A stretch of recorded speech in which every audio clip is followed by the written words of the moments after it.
श्री गुरुदेव।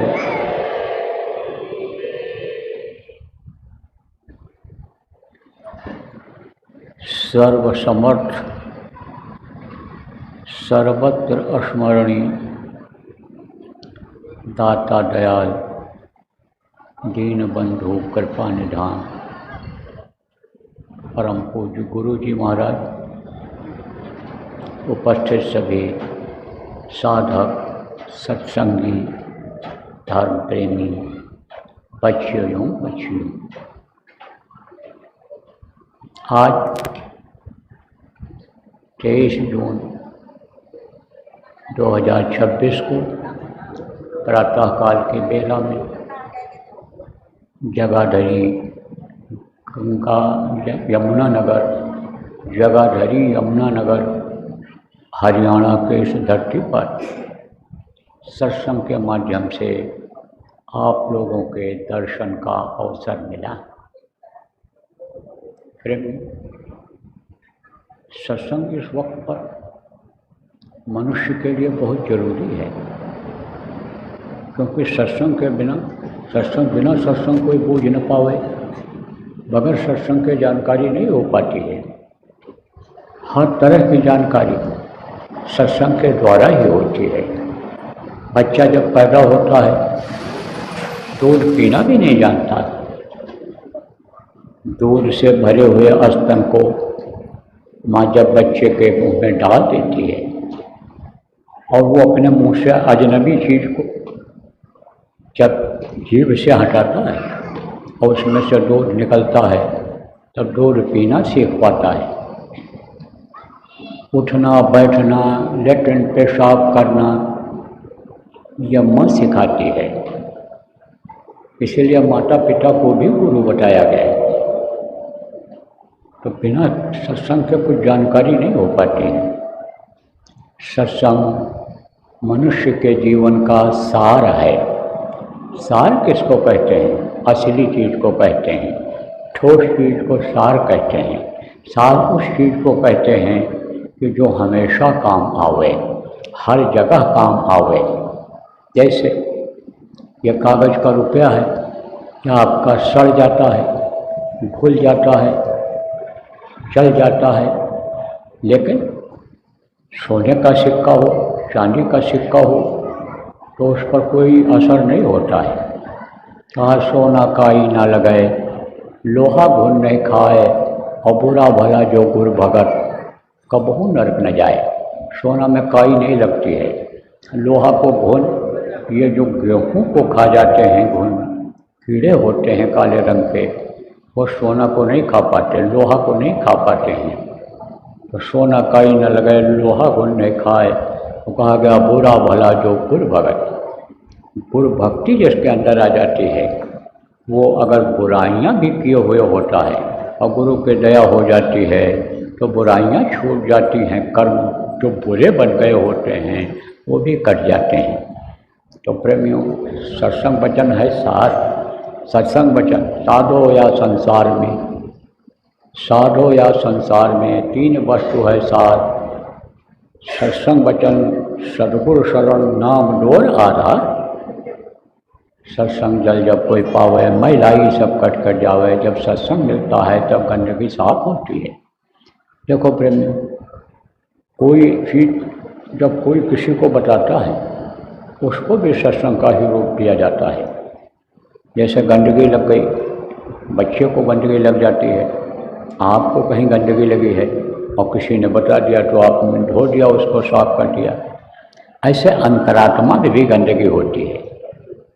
हाथ पैर आँख कान, ये शरीर की बनावट को आप देखते हो, लेकिन ये हाथ पैर आँख कान चलता कैसे है? श्वास आप लेते कैसे हो? पलकें ये दबती कैसे हैं? मुंह ये खोलता कैसे है? ये आपको नहीं मालूम है। इसकी मशीन अंदर लगी हुई है। मोटर गाड़ी आपकी खड़ी है, बाहर से आप देखते हो इसमें छत है, बोनट है, पहिया लगी हुई है, आप समझो इसमें टायर लगे हुए हैं, लेकिन अंदर मशीन के बारे में जब तक उसको खोलोगे नहीं तब तक आपको पता नहीं चलेगा। जैसे गंदगी उड़ती है, धूल उड़ता है, कीचड़ में से गाड़ी जाती है तो कीचड़ उछलता है तो वो अंदर आ जाता है। तो जब खोलोगे तब पता चलेगा, और तब जब खोलोगे तब उसकी सफाई करोगे तो साफ होगा। ऐसे अंदर गंदगी जमा होती है। तो कौन सी गंदगी? इसी दुनिया की गंदगी। ऊपर के लोक में कोई गंदगी नाम की चीज़ ही नहीं है।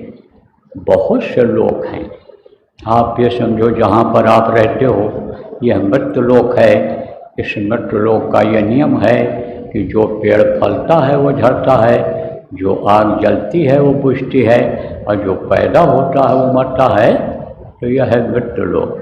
इस लोक से एक न एक दिन सबको बाहर निकाल दिया जाता है, यानी मृत्यु सबकी होती है। जिस चीज़ को आप भूल रहे हो आज के सत्संग में उसी चीज़ को याद कर लो कि मृत्यु हमारी पता नहीं कब आ जाए। किस लिए हमको यह मनुष्य शरीर मिला है? खाने पीने मौज मस्ती के लिए मिला है, या भगवान की प्राप्ति के लिए, भगवान का दर्शन करने के लिए मिला है, देवी देवताओं के दर्शन करने के लिए मिला है? जो पहले लोगों को हुआ इसी घट में, गुरु घर में घर दिखलावें, धुन सबत 5 पतलावें, जो तिलमाही तेल है, जो चकमक में आग, तेरा साईं तुझ में जान सके सो जान, इसी में वो मिला है। तो हमको उस काम के लिए मिला या खाने पीने मौज मस्ती के लिए मिला? तो आज ये याद करने की ज़रूरत है सत्संग में कि भगवान के प्राप्ति के लिए यह मनुष्य शरीर मिला है। तो प्रेमियों, बच्चों और बच्चियों, जहाँ पर आप रहते हो यह मृत लोक है, लेकिन इसके ऊपर भी बहुत से लोग हैं। आप फिर समझो, ऐसे सिर उठा करके आप देखो तो आप तो देख लोगे, लेकिन जो काम आप करते हो वही काम कौन करता है? ये जानवर भी करते हैं। घोड़ा, हाथी, गाय, बैल, भैंस, वही काम इनका भी है। खाओ, टट्टी पेशाब करो, बच्चा पैदा करो, दुनिया संसार से चले जाओ। जो काम आप करते हो वो भी करते हैं, लेकिन वो ऐसे सीधे गर्दन सीधा करके ऐसे खड़े खड़े एक जगह पर आसमान को नहीं देख सकते हैं। ऐसे जैसे आप घूम करके ऐसे देखते हो पीछे, इस तरह से उनकी गर्दन नहीं घूमती है। और जो मांसाहारी जानवर होते हैं, जिनको उस जमीन पर पड़े हुए मांस को साफ करने के लिए, खाने के लिए बनाया गया, कोई जानवर मर जाए तो जानवर को खा करके साफ कर दे, तो उनको जो बनाया गया उनकी बनावट में अंतर है। मनुष्य का बच्चा पैदा होता है और रोता हुआ पैदा होता है, आवाज़ तुरंत निकलती है उसकी। इनकी आवाज़, इनके बच्चों की आवाज़ साफ नहीं निकलती है। किसके बच्चों की? इनके जानवरों के बच्चों की, जो मांसाहारी होते हैं। तकलीफ तो उनको भी होती है। जन्मत मरत दूसरा दुख होई। जन्म के वक्त देखो बच्चा रोता हुआ पैदा होता है, और मरते समय भी आदमी को तकलीफ होती है। तो तकलीफ तो उनको भी होती है, लेकिन वो रो नहीं पाते हैं। मनुष्य के बच्चे की आँख खुली हुई होती है, जन्म लेते ही खुल जाती है, और उनके बच्चों की आँख 3-4 दिन के बाद खुलती है। मनुष्य के बच्चे का दांत एक बार निकलने के बाद फिर बाहर निकल जाता है, दूसरा जमाव होता है, लेकिन उनके बच्चों के जो दांत होते हैं पूरी जिंदगी रहते हैं, बुढ़ापे में कहीं गिरते हैं। तो अब आपको मैं बता और भी लक्षण बता दूँ मांसाहारियों। उनका जो दांत होता है नुकीला होता है, मुँह ऐसा नहीं, चवड़ा ऐसे नहीं घूमता है। आप तो चबा चबा करके स्वाद लेकर खाते हो, और वो ऐसे खींच करके ऐसे दबा दबा करके निकलते चले जाते हैं। चाट करके पानी पीते हैं, आप खींच कर पानी पीते हो। तो मैं आपको बता रहा था कि जो काम इस वक्त पर इंसान करने में लगा हुआ है वही काम बहुत से जानवर भी करते हैं, लेकिन आसमान को ऐसे ऊपर नहीं देख सकते हैं। आप आसमान को देख सकते हो, तो आसमान है, सूरज देखोगे, आप चंद्रमा देखोगे, तारे देखोगे, लेकिन इनके ऊपर भी लोक है। आप ये समझो प्रेमियों, जो हवा आप महसूस करते हो कि जैसे यह हवा आपको लग रही है, महसूस कर रहे हो, ये इनका भी लोक है जो पौन देवता कहे जाते हैं, अग्नि देवता जो कहे जाते हैं, यानी समझो 33 करोड़ दुर्गा, 10 करोड़ शंभु, ये सब देवता हैं, इनका लोक है। इनके ऊपर आप ये समझो कि यानी शिवलोक है, फिर ब्रह्मा लोक है, फिर विष्णु लोक है, और उनकी माँ आद्या महाशक्ति का लोक है। उनके ऊपर अनीम के ब्रह्मा विष्णु महेश के पिता ईश्वर का लोक है, ब्रह्मलोक, पार ब्रह्मलोक, सतलोक, अलख लोक, अगम लोक, अनामी लोक, बहुत सारे लोक। अब आप इस बात को समझो प्रेमियों कि सत्संग यही सिखाता है कि समर्थ गुरु को अगर खोज लो और रास्ता बताने वाले को खोज लो तो तुम अपने घर पहुंच जाओ, अपने पिता के पास पहुंच जाओ।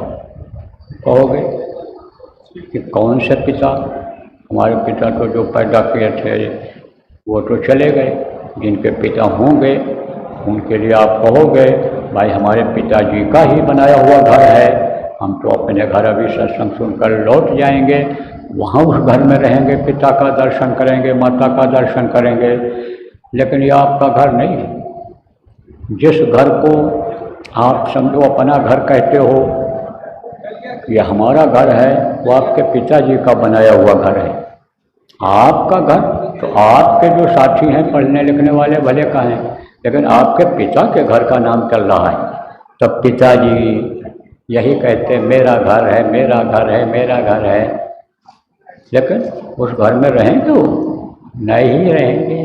जैसे समय पूरा होगा वैसे आप ही उस घर के दरवाजे से बाहर निकाल दोगे और कहोगे भाई अब तो ये चले गए, शांत हो गए, शरीर ठंडा हो गया, जो कुछ करके गए आपके लिए एहसान, उसके लिए रोगे चिल्लाओगे, पड़ोसी आएंगे कहेंगे रोने धोने से अब कुछ नहीं होगा। ये धरती का विधान है कि जो फला सो जला और जला सो बुझाना। जो यानी इस धरती का विधान है कि जो जला यानी जो फला वो जला और जो जला वो बुझा। आग जलती है बुझती है, पेड़ फलता है झड़ता है, और जो पैदा होता है मरता है। इस धरती का यही विधान है। राम जैसे भगवान चले गए, कृष्ण जैसे भगवान चले गए, कबीर गोस्वामी पलटू नानक बुद्ध जैसे चले गए, महावीर जैसे चले गए, यानी संत लोग आए वो चले गए। भाई रो धो नहीं, इस धरती का यह नियम है, विधान है। अब उनको भूल जाओ और ले जाओ जलाओ, नहीं तो मिट्टी खराब हो जाएगी। इसी शरीर को मिट्टी कहने लगते हैं। अब आप सोचो कि पिताजी चले गए मेरा घर कहते कहते, और आप उस घर को अपना कहते हो, कैसे उसमें रहोगे?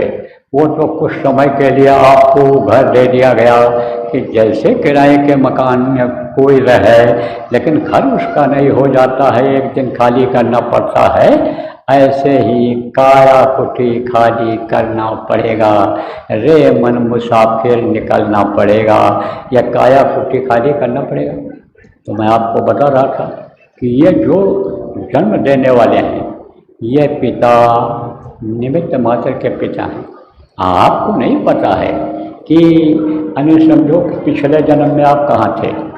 पिछले जन्म में आप अन्य योनियों में रहे हो, और किसी भी योनि में रहे हो, पैदा हुए हो, तो उसमें भी आपके पिता रहे, उसमें भी माता रही हैं। इसी तरह से ये आप समझो कि निमित्त मात्र के पिता हैं। असली पिता कौन है? जो सबका पिता है, जिसको परम पिता कहा गया।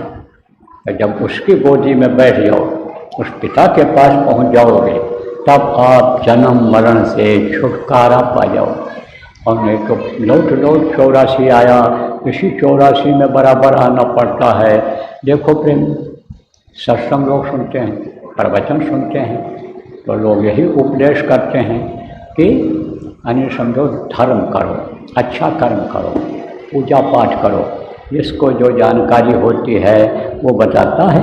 केशव करोड़ नाम लाख नाम कृष्ण के, उन नामों में से जिस नाम को वो पुकारता है, जिस पर उसका श्रद्धा विश्वास है, वो नाम आपको बताता है, और उसी नाम को आप याद करते हो। कोई अच्छा आदमी मिल गया, कोई ऐसा जानकार मिल गया कि जो वेद पाठी है, वेदों को पढ़ता है और वेद में जो श्लोक लिखे हुए हैं देवताओं को बुलाने का, खिलाने का, खुश करने का, वो बता दिया आपको, और उच्चारण आप ठीक से करने लगे, उस मंत्र को पढ़ने लग गए, तब देवता आते हैं, देवता खाते हैं, आप खिलाते हो, खुश हो जाते हैं, तो कहाँ ले जाते हैं? अपने धाम ले जाते हैं, जहाँ वो रहते हैं उनका स्थान है। जैसे आपको बताया कि इन लोगों का स्थान है, वहाँ पर ले जाते हैं, लेकिन उसके आगे आप नहीं जा सकते हो। क्यों नहीं जा सकते हो? इसलिए नहीं जा सकते हो कि आप यानी वो नहीं जा सकते हैं, आप जा सकते हो और देवता नहीं जा सकते हैं। क्यों नहीं जा सकते हैं? इसलिए कि उनके अंदर कोई रास्ता नहीं। आपका ये शरीर 5 तत्वों का तो है, जल, पृथ्वी, अग्नि, वायु और आकाश का बना हुआ। उनका 17 तत्वों का है, लेकिन उनके अंदर रास्ता नहीं है। रास्ता इसी मनुष्य शरीर में है। इसीलिए देवता बराबर उस प्रभु से प्रार्थना करते रहते हैं, नर समान नहीं कोनो देही, जीव चराचर चाचते ही। संतों ने लिख दिया है, प्रमाण सहित आपको समझा रहा हूँ। तो उन्होंने लिख दिया है, ये देवता मांगते रहते हैं मनुष्य शरीर को। कहा गया मनुष्य जन्म बड़ा अनमोल। मनुष्य शरीर की कोई कीमत है? कोई इसकी कीमत नहीं लगा सकता है। बेशकीमती किसको कहते हैं? जिसको कोई बना न सके, जिसकी खोज न कोई करके निकाल सके, वो बेशकीमती कहलाता है। उसकी कीमत का कोई ठिकाना नहीं है। तो इस मनुष्य शरीर को कोई भी वैज्ञानिक, ज्योतिषी, पंडित, मुल्ला, पुजारी बना सकता है? नहीं बना सकता है। किसी के पास कोई मसाला ही नहीं ऐसा है कि इस मनुष्य शरीर को बना सके। इसीलिए यह अनमोल है, इसकी कोई कीमत नहीं है। लेकिन भेद जब मालूम होगा, कौन सा भेद मालूम होगा? जो शुरू में मैंने अभी आपको बताया कि अंदर में क्या है, इस मनुष्य शरीर के अंदर में क्या है, उसको देखने के लिए कोई भेद ही मिल जाए, भेद अगर बता दे तो अभी जानकारी हो जाए। तो कहा कि मनुष्य जन्म बड़ा अनमोल, और सदगुरु मिले तब दिया भेद खोल। तो सदगुरु किसको कहते हैं और गुरु किसको कहते हैं? देखो प्रेम, जैसे अभी शुरू में आपको बताया कि बच्चा कुछ नहीं जानता है, पैदा होता है तो दुनिया के बारे में कोई जानकारी नहीं होती है। सारी जानकारी कराते हैं। कौन कराते हैं? माता पिता कराते हैं, भाई बंधु परिवार के लोग कराते हैं, पड़ोसी, हित मित्र, रिश्तेदार जानकारी कराते हैं। आप ये समझो कि जो ये काखा गाघा पढ़ाते हैं, ABCD पढ़ाते हैं, उससे जानकारी होती है। आप ये समझो जब ये हो जाता है कि भाई गुरु करना जरूरी है, गुरु बिन भव निधि तरे न कोई, जो बिरंच शंकर संपोई। जब ये कहा गया गुरु बिन माला फेरते, गुरु बिन करते दान, गुरु बिन निष्फल सब भया, कह गए वेद पुराण। तो जब इन बातों को आदमी पढ़ता है, सुनता है, इन बातों को सुनता है और इन बातों को पढ़ता है, तब कहता है भाई ये जो महात्मा हुए हैं, ये जो संत हुए हैं जिन्होंने लिख दिया है, यह बातें सत्य दिखाई पड़ रही हैं, तो हमको गुरु कर लेना चाहिए, गुरु खोज लेना चाहिए। कबीर साहब ने कहा निगुरा मुझको ना मिले, पापी मिले 1000, और एक निगुरा के शीश पर लख पापी का भार। जो दीक्षा नहीं लेता, मंत्र नहीं लेता, नामदान नहीं लेता, उसके सिर पर लाख पापियों का बोझा होता है। तो बोझा कौन ढो पाएगा? तो गुरु बना लिया जाए। बहुत से लोग किसको गुरु बनाते हैं?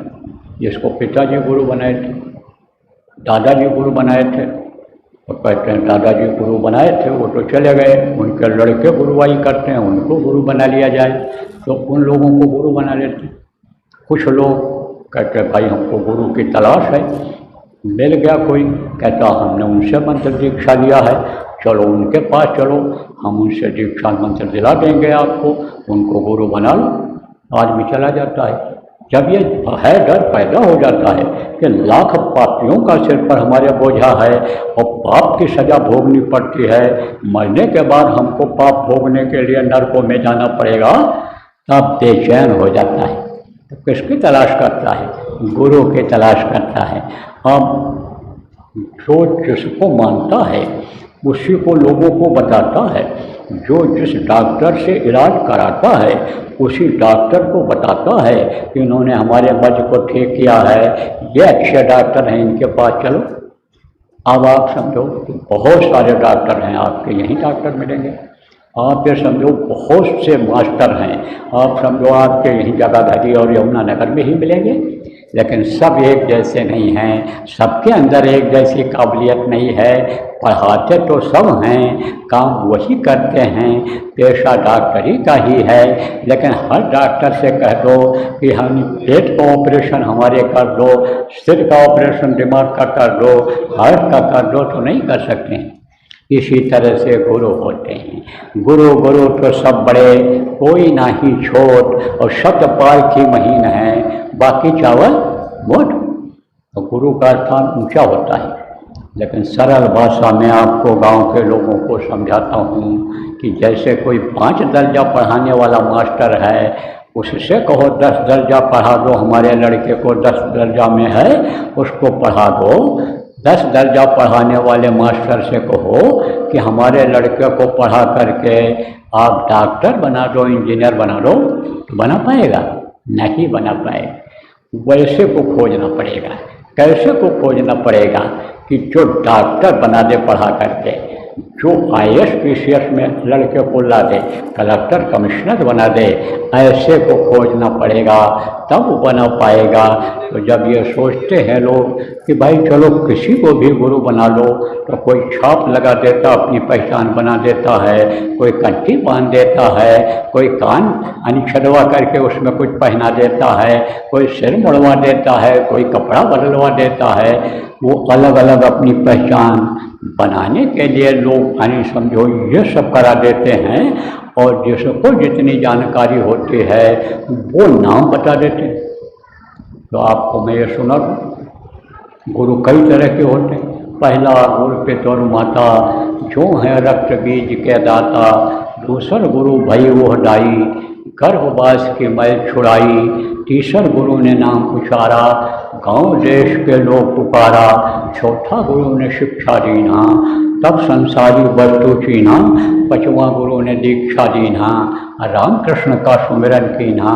छठवां गुरु ने सब भ्रम तोड़ा, ओंकार से नाता जोड़ा। आप देखो ये गुरु सब जानकार लोग हैं, सब जिसको जो जानकारी थी सब बताते चले जा रहे हैं, पढ़े लिखे लोग, आप समझ रहे हो।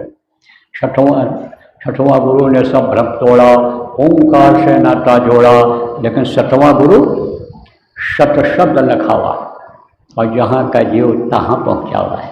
7वां गुरु जो होते हैं वो क्या करते हैं कि जहाँ की यह जीवात्मा है, जो इस शरीर को चलाती है, जो इन दोनों आँखों के बीच में यहाँ से दिखाई पड़ती, यहाँ सिर पर यहाँ बैठी हुई है, वो कहाँ की है, उसका ज्ञान जिनको है, और वो कहाँ से उतर करके यहाँ नीचे आ गई, और कैसे फंस गई, युग युगांतर बीत गया, कितने सतयुग त्रेता द्वापर कल युग बीत गए, और अभी तक अपने घर नहीं पहुँच पाई, अपने पिता के पास नहीं पहुँच पाई। उसका भेद जो जानते हैं वो बता देते हैं कि तुम वहाँ पहुँचोगे, अपने पिता के धाम पहुँचो, अपने पिता के धाम चलो, मैं तुमको रास्ता बताता हूँ। हम आए वही देश से जहाँ तुम्हारो धाम, और तुमको घर पहुँचाना एक हमारो काम। वो गुरु जो इस धरती पर आते हैं वो ये कहते हैं, वो कौन होते हैं? नित्य अवतार होते हैं। 2 अवतार होता है, एक नित्य अवतार और एक निमित्त अवतार। निमित्त अवतार का काम क्या होता है? वो काम करने के लिए यहाँ आते हैं, और जब उनका काम पूरा हो जाता है तो चले जाते हैं। जैसे धर्म की स्थापना के लिए राम भगवान जिनको कहा गया आए थे, रावण को मार करके, राक्षसों का विनाश करके धर्म की स्थापना करके चले गए थे। जैसे कृष्ण आए थे, धर्म की स्थापना करके चले गए, धर्म का नाश किया और धर्म की स्थापना करके चले गए। तो वो लोग कौन थे? वो लोग जैसे महावीर हैं, बुद्ध हैं, आप समझो ये लोग कौन हैं? ये निमित्त अवतार है। और नित्य अवतार हमेशा रहता है, ये धरती पर हमेशा रहते हैं। घिरी बदरिया पाप की, बरस गई अंगार, और संत न होते जगत में जल मरता संसार। अब आपको और राज्य की बात बता दूँ तो विश्वास नहीं आएगा। जहाँ लड़ाइयाँ हो रही, जहाँ मारकाट हो रहा है, बचाने वालों के लिए वहाँ भी हैं जिनको भजनानंदी कहते हैं, वो लोग अपनी भाषा में इबादती कहते हैं, वहाँ भी हैं, वही बचा रहे हैं। और वही आगे क्या करेंगे ये तो आज नहीं बताऊँ, गुरु पूर्णिमा में बताया जा सकता है। अभी जयपुर में 3 दिन का कार्यक्रम होगा, 27, 28 और 29 जुलाई को, वहाँ बताया जा सकता है। कहने का मतलब इस धरती पर हमेशा रहते हैं और वो अपना काम करते रहते हैं। जब अत्याचार, पापाचार, दुराचार यानी समझो कम रहता है, तब एक जगह बैठ करके संभाल करते रहते हैं। और जब यही चीज़ ज़्यादा बढ़ जाती है तब घूम घूम करके लोगों को बताते हैं, समझाते हैं, लोगों का खान पान सही कराते हैं, लोगों का चरित्र सही कराते हैं, लोगों की तकलीफ़ों को दूर करने का उपाय बताते हैं। यह काम करते हैं, हमेशा रहे। कबीर साहब रहे, गोस्वामी जी रहे, पलटू नानक रहे, दादू मीरा रहे, ये 10 गुरु रहे, राधा स्वामी जिनको कहते हो, शिवराज जी रहे, विष्णुदयाल जी रहे, गुरु महाराज यानी दादा गुरु जी महाराज रहे, गुरु महाराज हमेशा रहते हैं, हमेशा रहते हैं, धरती नहीं खाली रही। तो जब वो आते हैं तो क्या बताते हैं? शब्द का भेद बताते हैं, जिसके लिए कबीर साहब ने कहा कि 2.5 अक्षर प्रेम से पढ़े सो पंडित होए, पोथी पढ़ पढ़ जग हुआ पंडित भयानक होए। 2.5 अक्षर, 2.5 अक्षर क्या है? श, अदा, बा और द शब्द, शब्द का भेद बताते हैं। शब्द से ही ये दुनिया बनी हुई है, शब्द पर ही ये सारा संसार टिका हुआ है, आवाज़ पर ही ये सब निर्भर है। और वो जब खिंच जाता है, शब्द का खिंचाव हो जाता है, तब कुछ नहीं बचता है। प्रलय बताया गया, नित्य प्रलय, खंड प्रलय, महाप्रलय, ये सब प्रलय हैं। तो अब आप फिर समझो, महाप्रलय जब होता है तब शब्द ही खींच लिया जाता है। इस धरती के जीव ये सब खत्म होने लग जाते हैं, कीड़े मकोड़े मरते हैं, आदमी यानी समझो भूखा प्यासा रह जाता, बारिश नहीं होती है, पेड़ों की खाल को, छाल को यानी खाने लग जाता है, पत्तियां खाने लग जाता है। फिर वो भी जब सब सूख जाती हैं, आदमी आदमी को मार करके खाने लग जाता है, और फिर समझो असहाय हो जाता है, चल फिर नहीं सकता है, गिर जाता है, एक दूसरे को देखता रहता है, कोई किसी की मदद नहीं कर सकता है। शब्द के खिंचाव होते ही ये हो जाता है। जल के जीव तड़प तड़प करके मरते हैं। आप फिर समझो जल का शोषण हो जाता है, हवा खत्म हो जाती है, अग्नि तत्व खत्म हो जाता है, आकाश भी खत्म हो जाता है। ये देवी और देवता भी चटाई की तरह से ऐसे सिमट जाते हैं महाप्रलय में शब्द के खींचने से। देखो, शब्द ही एक आधार है और शब्द को ही लोगों ने छोड़ दिया। तो देखो, मैं देख रहा हूँ कि इसी में बहुत तकलीफ वाले लोग आप बैठे हो, जिनको बीमारी है, कुछ न कुछ बीमारी तो 100% जिसको कहते हैं 100% आप लोगों को है। इक्का दुक्का छोड़ करके जो महात्मा हैं, संत हैं, जिनको त्याग आ गया, बैराग्य आ गया, आप समझो चाहे गृहस्थ आश्रम में ही रहते हों, लेकिन बैराग्य आ गया, त्याग आ गया, जिनको भान हो गया, ज्ञान हो गया, वो सुखी हैं। और कौन सुखी है अभी आपको बताता हूँ, बाकी सब दुखी हैं। नाना दुखिया सब संसार का ना, आज देखा सारा संसार दुखी, सब दुखी।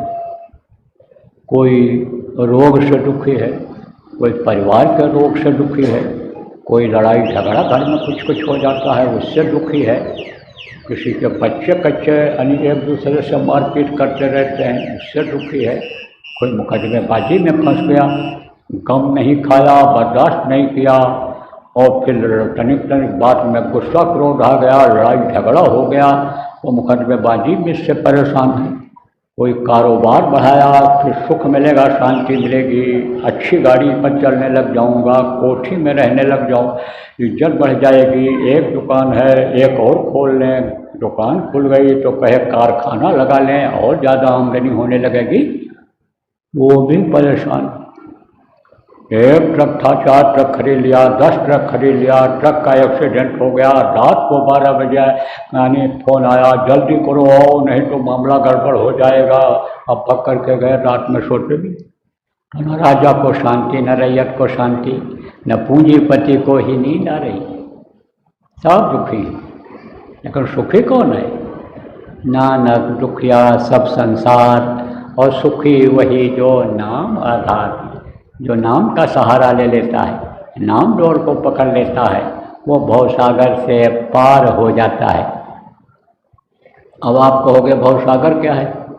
यही है जहाँ तनिक देर में रोने लगते हो, तनिक देर में हंसने लगते हो, जहाँ रोज कमाते हो, रोज खाते हो, रोज जाते हो, सुबह निकाल करके चले आते हो गंदी चीज पेशाब लेट्रिन के रूप में, जहाँ रोते हुए पैदा होते हो, न जानकारी हो पावे कि गृहस्थाश्रम में कैसे रहा जाता है, सत्संग न मिल पावे, न जानकारी हो पावे कि भाई भाई के साथ कैसा प्रेम करे, पत्नी का फर्ज क्या होता है। तो जहाँ पर अन्य समझो ये जानकारी नहीं हो पाती है कि सुखी कैसे रहा जाए, तो वहीं रोते हुए जिंदगी बीतती है और रोते रोते ही चले जाते हो, क्योंकि आखिरी टाइम पर बहुत कष्ट होता है, बड़ी तकलीफ होती है मरते समय। सहजो बाई ने कहा सहजो मौत के समय पीड़ा उठे अपार, और बिच्छू 60,000 ज्यों डंक मारे एक साथ, जैसे 60,000 बिच्छू डंक मारे दर्द हो बदन में, ऐसा दर्द मरते समय होता है। तो आते हो और ऐसे चले जाते हो, रोते पैदा हुए, रोते जिंदगी बीती, रोते रोते चले गए, यही है भवसागर। लेकिन अगर नाम मालूम हो जाए, कोई नाम बताने वाला मिल जाए और वो नामी मिल जाए, तो नाम लियत भव सिंधु सुखाही, सुजन विचार करो मन माही। नाम लेते ही ये जो डूब रहे हो, उतरा रहे हो, ये जो नहीं पार कर पा रहे हो भव सागर को, यह सूखा दिखाई पड़ेगा और पार हो जाओ। नदी पार करना है आपको, और नदी में पानी है और ज़्यादा पानी हो गया और पार करने लगे तो डूबने लगोगे कि नहीं? डूबोगे उतराओगे। कम ही पानी हो तो पानी में चलने में ज़्यादा मेहनत मशक्क़त करनी पड़ती है, समय लगता है, और सूखी नदी हो तो आप तेज चलकर पार कर सकते हो, दौड़ते हुए पार कर सकते हो। तो नाम लिए तो बहुत से सुख, नाम लेते ही ये जो कठिनाइयाँ हैं ये सब हट जाती हैं, नाम लेते ही सुख और शांति का अनुभव होने लगता है। लेकिन नाम कब मिलेगा और नाम पर विश्वास कब होगा? कि जब गोस्वामी जी महाराज ने कहा कि कलयुग योग यज्ञ नहीं किया ना, कलयुग में योग जब तब यज्ञ यह काम नहीं देगा, क्योंकि लोगों के कर्म खराब हो जाएंगे। आज आप देखो बहुत लोग धार्मिक काम करते हैं, जगह जगह पर धार्मिक अनुष्ठान हो रहे हैं, जगह जगह पर भगवान जिनको मान लिया है उन्होंने उनका नाम ले रहे हैं, पूजा पाठ कर रहे हैं, सत्यनारायण की कथा हो रही है, आप ये समझो कि अन्य राम की कथा हो रही है, कृष्ण की कथा हो रही है, अन्य देवी देवताओं के बारे में बताया जा रहा है। मंदिरों में लोग जा रहे हैं, मस्जिदों में लोग मुसलमान नमाज पढ़ने जा रहे हैं, सिख लोग गुरुद्वारा में जाकर ग्रंथ का पाठ कर रहे हैं, लेकिन सुकून शांति मिल रही नहीं मिल रही। रोटी खिलाने से, पानी पिलाने से, कपड़ा किसी को दे देने से, कोई बीमार है दवा करा देने से किस में बढ़ोतरी होती है? रुपया पैसा में बढ़ोतरी हो जाती है, लक्ष्मी खुश हो जाती हैं कि हमको अच्छी जगह पर इन्होंने लगा दिया है, तो उससे खुश हो जाती हैं। शराब की दुकान पर कोई फेंक करके आवे, जहाँ हिंसा हत्या होती है, बकरा मुर्गा अन्य समझो काटा जाता है, वहाँ कोई फेंक करके आवे, लक्ष्मी को रुपया पैसा जिसको पाते हो मस्तक पर लगाते हो, कहते हो ये हमारी लक्ष्मी हैं, तो आप ये समझो वो नाखुश हो जाती हैं, उनके पास नहीं लेकिन इनके पास हो जाती।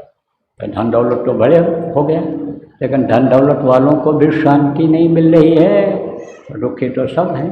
तो अब आप ये समझो जब उन्होंने कहा कलयुग योग यज्ञ नहीं जाने, तो अब उससे कैसे आपको मानसिक शांति मिल सकती है? कैसे आपको सुख मिल सकता है? क्योंकि आपका शरीर ही गंदा है। कैसे गंदा है कहो?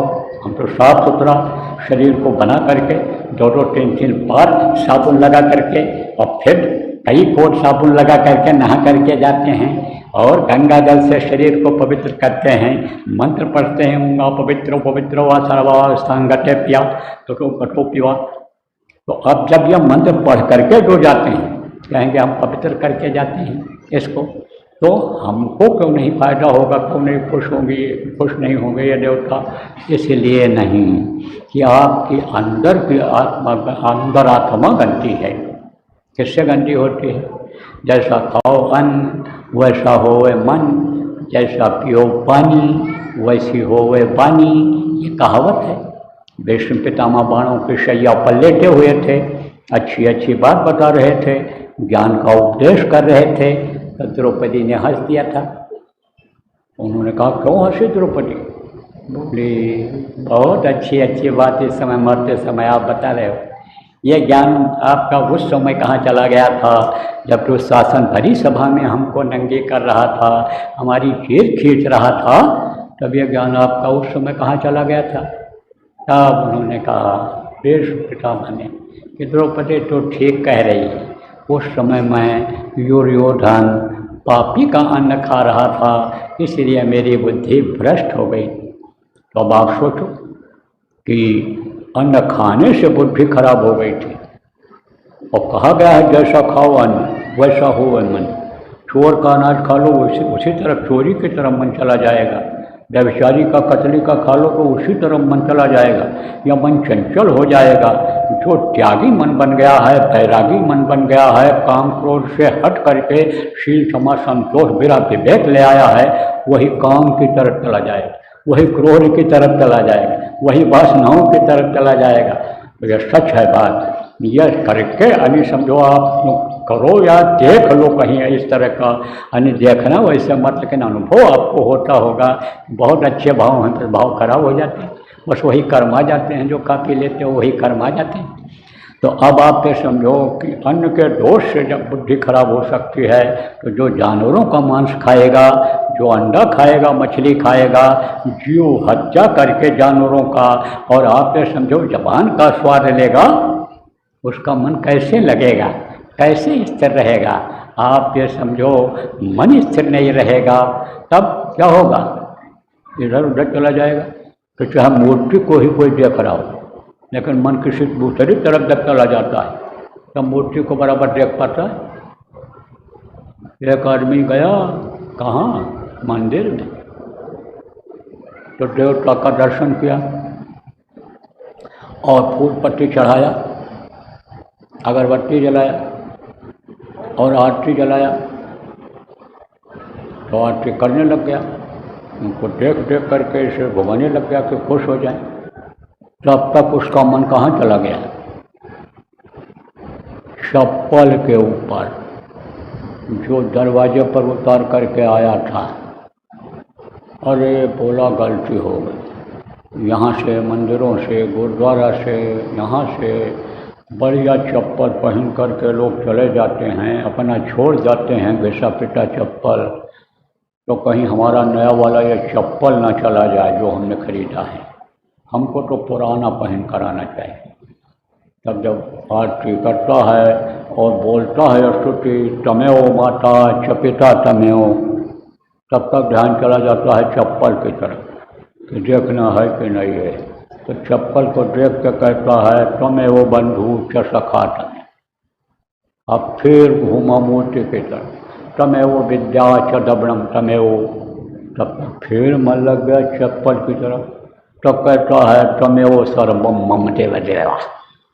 किसको सर्वम देव देव बना दिया है? चप्पल को कि मूर्ति को?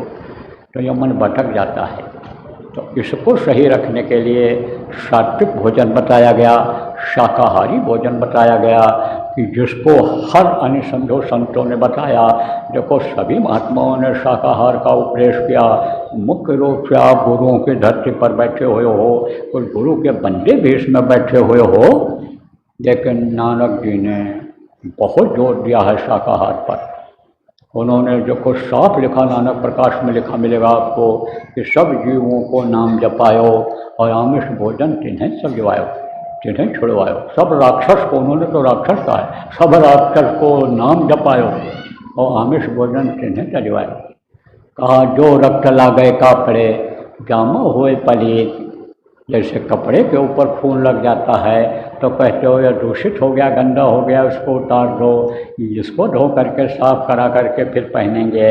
तो अब आप ये समझो, कहा कि जो रक्त लागे कापड़े जामा हुए पलीत, और जो रक्त पीवे मानुषा, क्यों निर्मल चित्त है। उनका चित्त कैसे निर्मल होगा, उनका मन कैसे साफ होगा कि जो खून ही पीते हैं।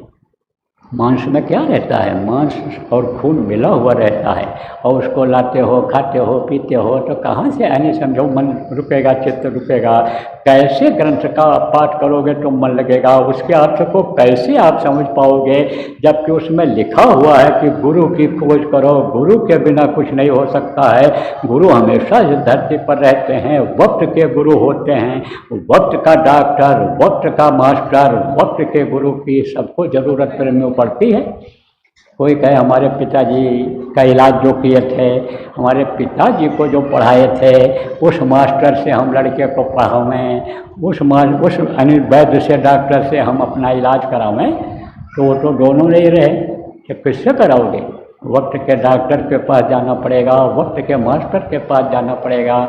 ऐसे वक्त के गुरु इस धरती पर समझो प्रेमियों की हुआ करते हैं।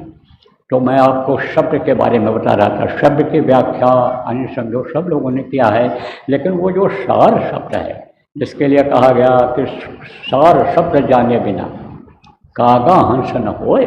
आप ये समझो, ये जो जीवात्मा कालिमा से ढकी हुई है, जो कर्म है आपके समझो, आपने जान अनजान में जो बुरे कर्म किए, कुछ इस जन्म में, कुछ पिछले जन्म के कर्म जो आ गए हैं, उससे ये जो निर्मल जीवात्मा है, ये जो हंस रूप में थी, यह कागा के रूप में कौवा की तरह से ये कालिमा लिए हुए इसी शरीर के अंदर में बैठी हुई है। तो कागा हंस न होए, जब तक वो शब्द नहीं सुनाई पड़ेगा, जब तक शब्द का ज्ञान कराने वाला कोई नहीं मिलेगा, जब तक शब्द को नहीं आप समझ पाओगे, तब तक उसकी सफाई नहीं होगी, यह कौवा ही रहेगी। लेकिन जब ऐसे गुरु मिल जाएंगे कि जो पशु से मानुष करें और मानुष से ज्ञानी होए और ज्ञानी से देव निरंजन बन जाता है वो, जब ऐसे गुरु मिलते हैं, जब ऐसे गुरु मिलते हैं कि आप पे समझो कि अंधकार से प्रकाश की ओर ले जाते हैं, प्रकाश दिखा देते हैं, आप पे समझो जिनको कंज गुरु कहा गया है, जिनको समर्थ गुरु कहा गया है, जिनको सदगुरु कहा गया है, वो जब मिलते हैं तो शब्द का भेद भी बता देते हैं, शब्द पकड़ा भी देते हैं, और शब्द पकड़ा करके अपने परम पिता के पास निधाम पहुंचा भी देते हैं। तो मैंने आपको बताया कि इस धरती पर हमेशा रहते हैं, कोई न कोई रहता है, और यह भी परंपरा संतों की रही है कि जब वो इस धरती से जाने लगे हैं तो किसी न किसी को अधिकार या पावर दे करके गए हैं। उनको जो उनके गुरु से दया मिलती रही है, ऊपर प्रभु से दया मिलती रही है, उस दया को दे करके जाते हैं, घाट बता करके जाते हैं कि इस घाट पर बैठते रहना, दया मिलती रहेगी, और फिर चले जाते हैं। कोई न कोई रहता है। तो यह संतों की परंपरा रही है। उसी परंपरा के अंतर्गत ये हमारे गुरु महाराज, ये जिनकी तस्वीर लगी हुई, पूरे संत थे, अधूरे नहीं थे, पूरे संत थे। जैसे कबीर साहब पूरे थे, नानक साहब पूरे थे, जैसे आपके शिवदयाल जी पूरे थे, विष्णुदयाल जी पूरे थे, जैसे गोरेलाल जी महाराज पूरे थे, जैसे गरीबदास जी पूरे थे, जैसे गोस्वामी जी महाराज पूरे थे, ऐसे हमारे गुरु महाराज जी पूरे थे। पूरे संत, पूरे संत जिसको किसको कहते हैं, समझो कि जो जहाँ से जीवात्मा आई, जिसको अनामी धाम कहते हैं, वहाँ तक की जिनकी पहुँच होती है वो पूरे होते हैं। वो अधूरे नहीं होते हैं, उनमें बड़ी पावर होती है। जिसको आप कहते हो अदृश्य है, नहीं देखा जा सकता है, जिसको कहते हो आप अलख है, तो कहा सत्य पुरुष की आरसी और संतन की ही दें, और लखना चाहो अलख को तो इन्हीं में लख ले। जिसको अलख लोगों ने कहा है उसको अगर देखना चाहते हो तो संतों में दिखाई पड़ेगा, संतों में दिखाई पड़ेगा। ये बंदी छोर होते हैं, कितना भी कठिन बंधन हो आप पे समझो, उससे ये उसको छुड़वा देते हैं, छोड़ उससे निकाल लेते हैं। इतने परोपकारी होते हैं कि ये बंधन से मुक्त करा देते हैं। ये बंधन है, अरे यहाँ इस धरती पर शरीर के ही बहुत बंधन। पहला बंधन पड़ा देह का, दूसर तिरिया जान, तीसर बंधन पुत्र बिचारो, चौथा नाती मान, नाती के कौन नाती होवे वह को कौन ठिकान, धन संपत्ति और हाथ हवेली, यह बंधन क्या करूँ बखान। 16 15 17 रसरी बांध दिया तो ही बहुविध तान, उमरे बिना तुम छोटो नहीं, जीते जी धर सुनो न का। आप सुन करके जब जाओगे और पड़ोसी आपके पूछेंगे, नामदानी ही क्यों ना हो, भाई ये क्या बताया बाबा ने, क्या सुना रहे, बोले अच्छी बात बताया। जब यहाँ की बात बताने लगोगे तब कहेंगे भाई मैं तो क्या करूँ, मैं तो यहाँ गृहस्थी के बंधन में बंध गया, ये जानवर क्या खाते, ये बच्चे हमारे समझो भूखे मर जाते, ना कमाता तो न करता। अब वो फंसे हुए, किस में फंसे हैं, गृहस्थी में। ऐसे फंसे हैं, ऐसे पकड़ रखा है गृहस्थी को कि जैसे तोता फंस जाता है। तोता कैसे फंसता है, तोता पकड़ने वाले एक चरखी बनाते हैं और जहाँ फल लगा रहता है वहीं बांध देते हैं। तोता जाता है फल को खाने के लिए, तो उसी चरखी पर जब पैर रखता है बस वो चरखी घूम जाती है, और जब गिरने लगता है तो इसे पकड़ लेता है चरखी को और लटका रहता है। अगर चरखी छोड़ दे तब तो तोता उड़ जाए, तब तोता कहता है चरखी ने हमको पकड़ लिया। चरखी नहीं पकड़ती है, तोता ने चरखी पकड़ लिया, चरखी नहीं पकड़े है। ऐसे आदमी कहता है हम पकड़ लेता है गृहस्थी को, गृहस्थी उसको नहीं पकड़ती है। गृहस्थी के लोग जैसे जो आप गृहस्थी छोड़कर चले आए, वहाँ जो रहेगा संभालेगा नहीं संभालेगा, पड़ोसी संभाल लेते हैं। अच्छा बच्चा अचानक गिर गया, चोट चपेट लग गई, बीमार हो गया, पड़ोसी अपनी गाड़ी में ले जाते हैं, डॉक्टर को दिखा देते हैं। परोपकारी अगर आप रहोगे, दूसरे के दुख सुख में शामिल रहोगे, तो वो भी आपके दुख सुख में शामिल हो जाते हैं। विश्वास किसको नहीं होता है, जो उस प्रभु पर विश्वास नहीं करता है उसको विश्वास नहीं होता है। सोचने की ज़रूरत है कि जो पैदा होने के पहले माँ के स्तन में दूध भर देता है, परवरिश वो करता है, देता हुआ है, खिलाता हुआ है। अजगर करे न चाकरी, पंछी करे न काम, और दास मलूका कह गए सबके दाता राम। लेकिन विश्वास जब कम हो जाता है तो वो लोग क्या कहेंगे कि भाई हम क्या करें, गृहस्थी ने पकड़ रखा है, ये हमारी जिम्मेदारी है, दाल में हम फंसे हुए हैं।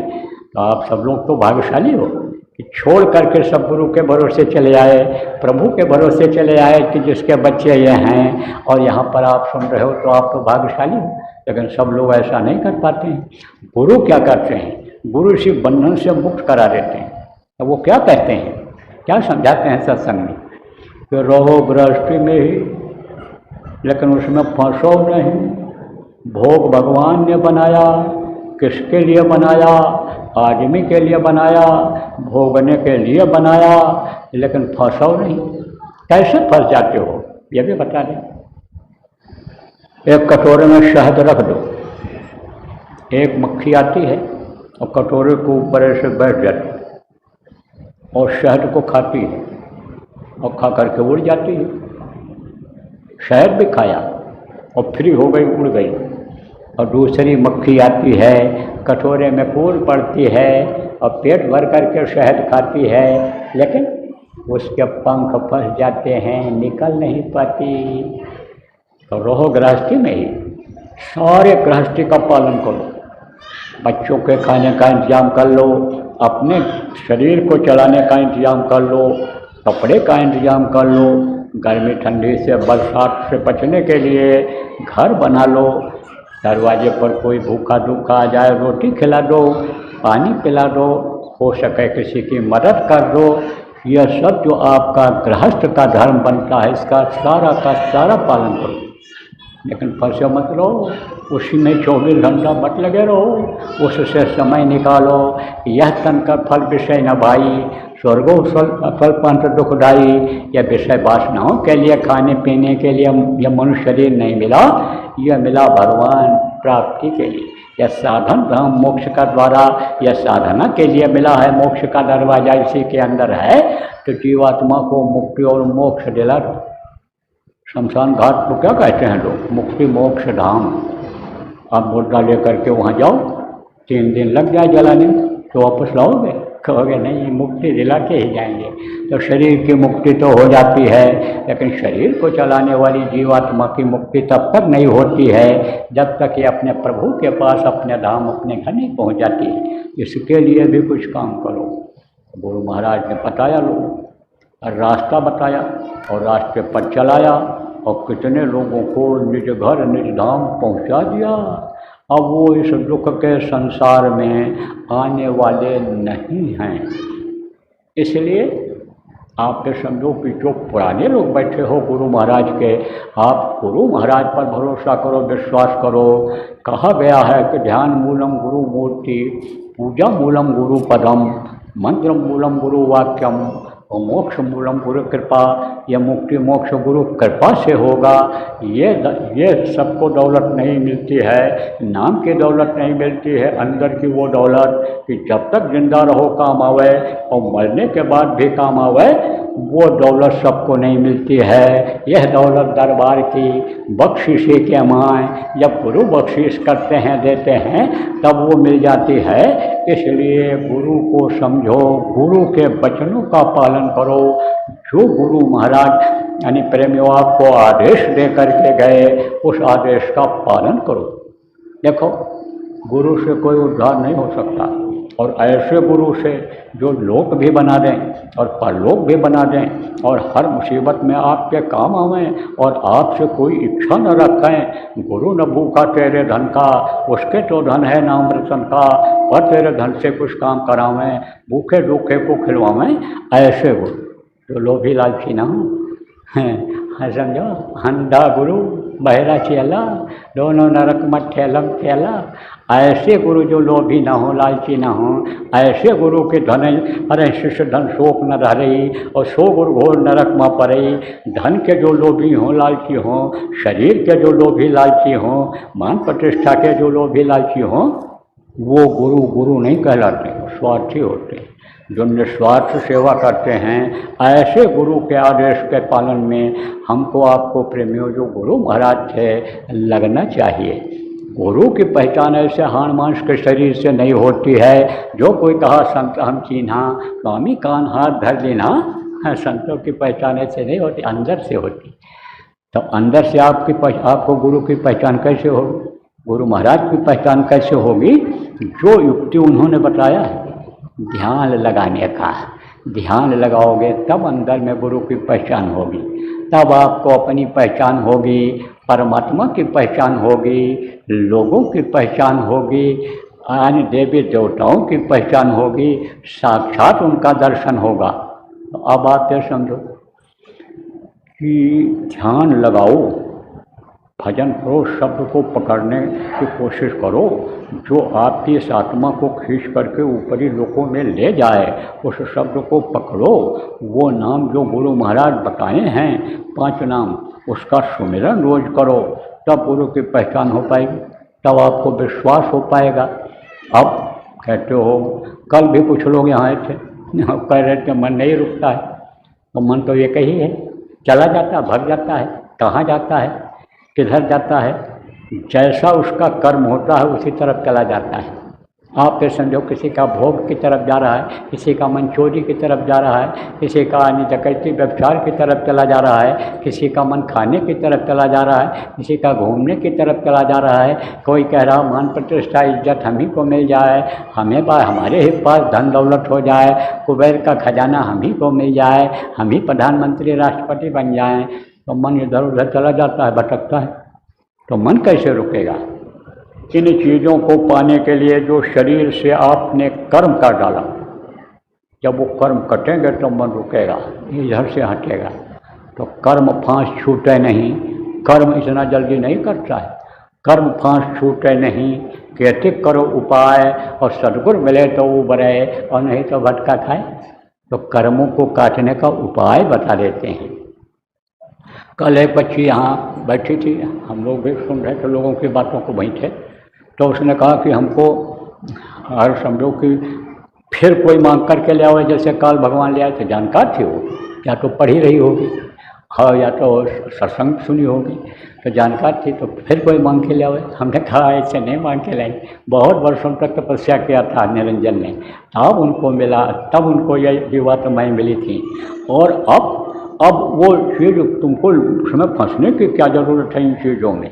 अब तो तुम्हारे अंदर साधन धाम मोक्ष का द्वारा साधना का घर है, यह साधना का रास्ता है। शरीर को साध लो, मन को साध लो और निकल चलो, जोगिया दसवा बिराना है या दूसरे का देश है। तो अब आप तो समझो प्रेम बच्चियों और बच्चियों कि यानी गुरु के आदेश का पालन करो, जो पुराने लोग हो, और सेवा के द्वारा ये कर्म करते हैं। शरीर से सेवा करो। मान लो धन से पाप हो गया है तो धन की भी सेवा का बहुत स्रोत है। आप अच्छे काम में लगा दो जो आपके खाने पीने से बचत हो। आप समझो कि मन को लगाओ इधर, मन के भी सेवा का है महत्व। तो अब आप ये समझो बहुत सारी बातें हैं। और संतों ने श्रमदान और सेवा का इसीलिए रास्ता निकाला था कि इनके कर्म कट जाएं। तो सेवा में लगो, तब ये कर्म कटेंगे आपके, तब आपका यह मन रुकेगा। अब आप कुछ लोग नामदान लेने के लिए आए हो तो आपको नामदान दिया जाएगा, क्योंकि गुरु महाराज इस दुनिया संसार से जाने से पहले मुझे चीज़ के लिए हुक्म देकर गए थे कि यह हैं उमाकांत तिवारी। ऐसे सत्संग हो रहा था, गुरु महाराज बैठे थे और सत्संग बोलते बोलते नामदान दिया। और नामदान के बाद हमसे कहा समझाओ। हम इससे कहते थे समझा दो, बता दो, इनको दोहरा दो, बैठा दो, सुमिरन ध्यान भजन सिखा। तब तक बीच में ऐसे रोक दिया और फिर बोले गुरु महाराज कि ये नए लोगों को भी बातें बोले थे, कैसे बनाया लोगों ने, सुन सकते हो आप। कहा कि ये जो है उमाकांत तिवारी, यह पुरानों की संभाल करेंगे। जो इनके पास कोई आएगा सुमिरन ध्यान भजन उसको समझा देंगे, बता देंगे, सिखा देंगे, करा देंगे। और जो आप समझो नया कोई आएगा तो उसको यह नाम बता देंगे, यानी नामदान देंगे। तो दोनों कामों को करने में मैं लगा हुआ हूँ, क्योंकि गुरु भक्ति बड़ी चीज़ होती है। और आज तक अगर किसी को कोई चीज़ मिली तो भक्ति के द्वारा ही मिली है।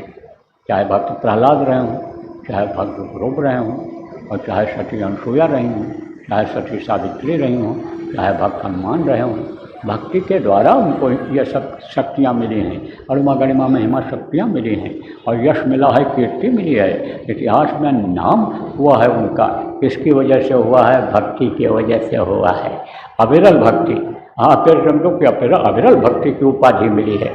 तो भाई भक्ति बहुत बड़ी चीज़ होती है। और भक्ति अगर आप में आ गई तो आप समझो कि आपको भी यानी समझो पावर मिल जाएगा, प्रभु का पावर मिल जाएगा। तो भक्ति करनी है तो आप समझो, पुराने लोगों को भी बराबर समझाता रहता हूँ कि गुरु को अंतर में पहचानो, गुरु के आदेश का पालन करो। और नए लोग जो आते हैं उनको नामदान देता हूँ, सब जगह नाम बता देता हूँ। हालांकि पहले के समय में लोग एक जन्म तो सेवा ही कराते थे, गुरु भक्ति सिखाते थे, गुरु भक्ति कराते थे। प्रथम जन्म गुरु भक्ति का, दूसरा जन्म में नाम, दूसरा जन्म जब लेता था तब नामदान देते थे। लेकिन गुरु का आदेश हो गया, नामदान देना कोई आसान काम नहीं है, बहुत कठिन काम है। आप ये समझो दुनिया में सबसे कठिन काम हमको यही लगा, बाकी तो हम सब आसान समझते हैं, लेकिन दुनिया का कठिन काम यही लगा हमको। क्या लगा? नामदान देना, कर्मों का लेना देना, ये बहुत कठिन काम होता है, भोगना पड़ता है शरीर से। गुरु महाराज को भी भोगना पड़ा अंतिम समय में दूसरे के कर्मों को लेकर के, तो कठिन होता है। लेकिन अब गुरु का आदेश, तो नामदान देने की इच्छा नहीं हो रही थी, लेकिन आदेश हो गया कि इनको नामदान अगर दे दोगे और ये भजन करने लग जाएंगे और इनका शरीर भी छूट गया तो इनको मनुष्य शरीर मिल जाएगा। नरकगामी नहीं होंगे। जैसा अभी शुरू में आपको बताया था कि सोना काई न लगे और लोहा घुन नहीं खाए और बुरा भला जो गुरु भगत कबहू नरक न जाए, नरक नहीं जा सकता है। और नहीं तो नरकों में बड़ी मार पड़ती है, काटे जाते हैं, सड़ाए जाते हैं, गलाए जाते हैं, तपाए जाते हैं और चिल्लाते हैं, 100 कोस तक आवाज़ जाती है, कोई सुनने वाला नहीं। और संतों के अलावा और कोई निकाल नहीं सकता। संत निकाल सकते हैं। यही नानक जी थे, उनका एक जीव नर्क चला गया तो गए पैर लटकाए और बोले अंगूठा मेरा पकड़ ले, निकला। तो देखो परोपकार कहते हैं बड़ी चीज़ होती है। अपने लिए आदमी तो सब करता है, दूसरों को के लिए जो करे वो परोपकारी होता है। तो परोपकार उसने सीखा था, गुरु से ही सीखा था। तो उसने आवाज़ लगा दिया नर्क के जीवों को कि तुम एक दूसरे के पैर का अंगूठा पकड़ो और निकल चलो, मौका अच्छा है, गुरु जी लेने के लिए आए हैं। और एक तुम में से कोई मेरा पकड़ो, अब मैं गुरु जी का पकड़ने जा रहा हूँ, मौका बहुत अच्छा है, निकल चलो। नानक जी ने आपत्ति भी किया कि ये तुम क्या कर रहे हो। तब उसने कहा कि आप जैसे समर्थ संत नरक में आए और इन जीवों का उद्धार नहीं हुआ तो फिर इनको कौन पार करेगा, यहाँ कौन आएगा गंदगी में। तो नानक जाए अंगूठा गोरा और सब जीवन का किया निबेरा। तो संत तो पार कर सकते हैं, लेकिन अन्य कोई जाना ही उधर नहीं पसंद करता है। लेकिन अगर गुरु भक्ति आ गई, गुरु के आदेश के पालन को गुरु भक्ति कहते हैं, अगर वो आ गई तब फिर यही बहुत आसान हो जाता है। बेशी कठिन जो लगता है वही आसान हो जाता है। ये गृहस्थी ऐसे निकल जाती है पता ही नहीं चलता है। ऐसे भी लोग हमको मिले कि जब 9वीं 10वीं में पढ़ता था गुरु महाराज मिले थे और गुरु महाराज के दया हुई, पढ़ लिख करके इंजीनियर बन गए और कैसे नौकरी हमारी बीती, इतना दिन 60 साल होकर रिटायर हो गया, हमको कुछ पता ही नहीं चला। अब भी मौजूद हैं, जिंदा हैं, अलवर के हैं, कहोगे तो नाम बता दूंगा, जाना मिल लेना उनसे। तो ऐसे ही निकल जाती है। जैसे देखते देखते तारे ऐसे आसमान के छिप जाते हैं, जैसे बुलबुलें निकलते हैं, पानी बरसता है, देखते देखते ख़त्म हो जाते हैं, ऐसे आसानी से ज़िंदगी निकल जाती है। तो गुरु के आदेश का पालन करना ही करना है। तो नामदान आपको दूँगा। अब आपको बता दूँ कि नाम 2 तरह का होता है। एक मुँह से लेने वाला नाम होता है जिसको ध्वन्यात्मक नाम कहते हैं, उसको मुँह से लिया जाता है, लिखा पढ़ा जाता है, लोगों को बता भी दिया जाता है, वो है वर्णात्मक नाम। उससे समय समय पर लोगों को फायदा भी होता है, लाभ भी होता है, उस नाम से विश्वास भी होता है। जैसे तेरता में राम नाम था तो बंदर और भालू अच्छे काम के लिए राम का साथ तो दिए थे कि भाई अच्छा काम करने के लिए आए हैं, धर्म की स्थापना के लिए आए हैं। कुछ पीड़ित लोग भी मिले थे जो अधर्मियों से सताए गए हुए लोग थे, जैसे बाली। आप में समझो कि उसने क्या किया था, दूसरे की औरत, उसके भाई सुग्रीव की औरत को ही छीन लिया था, मार करके अपने खुद रख लिया था और उसका हिस्सा सब हड़प कर लिया। पूरा राजा बन गया था। तो अत्याचार किया कि नहीं किया, तो वो भी चाहता था कि भाई उसको कोई मार दे, यह मार दे। और संघे सत्य कल युगे, अगर ज़्यादा पब्लिक जिसके साथ है, मानस ज़्यादा है, मास जिसके पास ज़्यादा है, उसी का महत्व होता है। आप देखो प्रधानमंत्री राष्ट्रपति किसके बनते हैं, जिसके एमएलए एमपी ज़्यादा होते हैं वही मुख्यमंत्री बनता है, प्रधानमंत्री बनता है, वही अध्यक्ष यहाँ बन जाता है, जिसको ज़्यादा लोग वोट देते हैं, जिसकी तरफ ज़्यादा होते हैं। ऐसे ही बंदर और भालू की सेना तो थी, कम थी, 9 अक्षौणी सेना थी। अब आप ये समझो कि जब इनके मुखिया लोगों को मालूम हो गया, अंगद को मालूम हो गया, आप ये समझो अंगद को मालूम हो गया, सुग्रीव को मालूम हो गया, मालूम हो गया जब हनुमान को, अन्य लोगों को मालूम हो गया, तो ये लोग साथ देने के लिए तो तैयार हो गए। लेकिन वो ये समझते थे कि ये अक्लमंद हैं, बुद्धिमान हैं, बलवान भी हैं और बुद्धिमान भी हैं, इसलिए इनका साथ देने के लिए तैयार हुए थे कि यह हमारा भी अत्याचारी, जब ये कह रहे हैं अत्याचारियों को मुझे ख़त्म करना है, तो हमारे ऊपर जो अत्याचार किया है या कर रहा है उसको भी ये ख़त्म कर देंगे, इसलिए साथ दिया था। लेकिन पूरा विश्वास उनको कब हुआ राम के ऊपर, तब विश्वास नहीं हुआ। जब वो जंगल जंगल खोजे रोए, हे खगमृग हे मृगकर्षणी, देखा तुमने सीता मृगनयनी। इधर उधर कहते थे, हे जो पेड़ पौधे हो, हे जानवर जंगल के हो, क्या तुमने मेरी प्रियतम सीता को कहीं देखा है? तो जब मनुष्य जैसा आचरण व्यवहार करते रहे तब लोग भ्रम में पड़ जाते थे कि जो औरत के लिए रो रहा है वो क्या करेगा मेरे लिए। लेकिन एक समय ऐसा आया कि जगाया हुआ नाम जब लोग पत्थर के ऊपर लिख कर के डाले थे समुद्र में, सारे पत्थर तैरने लगे थे। जब राम ने कहा कि चलो पुल बनाओ और चढ़ाई किया जाए लंका पर, तब लोगों ने कहा पुल बनेगा कैसे? बंदर भालुओं ने कहा पत्थर डालो। पत्थर डाले, डूबता चला गया। बोले महाराज कहाँ से इतने पत्थर लाएंगे, कौन लाएगा इतना पत्थर? तब बोले अब राम राम लिख दो पत्थर के ऊपर। तो राम राम लिखा पत्थर के ऊपर, सारे पत्थर तैरने लगे। तब विश्वास हो गया। तब विश्वास हुआ कृष्ण नाम पर। जब द्रौपदी ने आवाज़ लगाया कोई मददगार नहीं हुआ, कर खड़े हो गए। और सारी बिच नारी है कि नारी भी सारी है कि सारी की ही नारी है कि नारी की ही सारी है। दुशासन जो खींच रहा था, द्रौपदी को नंगी कर रहा था, साड़ी खींच रहा था, वो बढ़ती चली गई, थक गया, बेहोश हो गया। तब कृष्ण नाम पर विश्वास हो गया। समय समय पर यह मुँह से लेने वाला नाम हुआ करता है। आप समझो जब कबीर साहब आए, सत्साहम नाम जगाया। गुरु नानक ने अंदर में जलवा जब देखा गुरु का, ओ उछल पड़े वाहे गुरु वाहे गुरु वाहे गुरु। तब वाहे गुरु में ताकत आ गई। आप ये समझो जब राधा स्वामी नाम को जगाया शिवदयाल जी महाराज ने, उसमें ताकत आई। और हमारे गुरु महाराज ने जय गुरुदेव नाम को जगाया, तब इसमें ताकत आ गई। और अब इस समय पर लोगों को क्यों विश्वास हुआ है? जब पुराने लोग आपको गए होंगे, बताए होंगे बाबा का सत्संग है और चलो सुन आओ, बाबा जय गुरुदेव के अन्य आध्यात्मिक उत्तराधिकारी उमाकांत आ रहे हैं, चल करके सुन आओ, तब तो आप आए घर छोड़ करके और समय निकाल करके गुरु के भरोसे जल जमीन जोरू छोड़ करके, और आपके पास जब पहुँचे और आपको खबर दिया तब तो आपको पता चला आप यहाँ पर आए हो।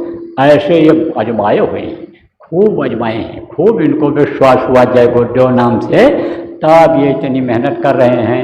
कोई भोजन बना रहा है, कोई साग सब्जी काट रहा है, कोई आटा ले आया है, कोई दाल ले आया है, कोई पत्थर खरीद करके लाया, कोई सफाई कर देगा, कोई बैठा देगा, कोई परोसेगा, कोई खाएगा, कोई खिलाएगा। अपने घर के लोगों को जो सेवा नहीं करते, अपने घर के लोगों के रिश्तेदारों की नहीं करते, अपने परिवार वालों से कराते हैं, बच्चों से कराते हैं, वो कोड यहाँ सब के सब लगे हुए। किस पर विश्वास हुआ? गुरु के वर्णात्मक नाम जय गुरुदेव नाम पर सबसे पहले विश्वास हुआ। खूब आजमाइश किया लोगों ने। अभी यहाँ आप क्या देख रहे हो, यहाँ ज़्यादा ज़्यादा 10-15 हज़ार 20 हज़ार आदमी होंगे, अरे लाखों की भीड़ होती है। अभी आकर देख लेना कि कितने लाख आते हैं, गिन नहीं पाते जल्दी। 10 लाख की भीड़ तो अभी उज्जैन में हुई थी गुरु महाराज के भंडारे में। तो आप समझो तब आपको आदमी बहुत मिल जाएंगे। दिन रात आप पूछते रहो और लोग बताते रहेंगे अपना चमत्कार। इतना चमत्कार हुआ कि मोटी किताब तैयार हो जाए चमत्कारों की, या भागवत और गीता और ये आपका रामायण के पन्ने छोटे पड़ जाएंगे, कम पड़ जाएंगे उनके पन्नों के आगे। तो चमत्कार होगा, लेकिन एक बार आपके साथ भी हो जाएगा चमत्कार। तो परीक्षा लेकर देख लेना जय गुरुदेव नाम का। कहीं भी मुसीबत में पड़ जाओ, जब कोई सहारा न हो, कोई विकल्प न हो, तब जय गुरुदेव नाम बोलना।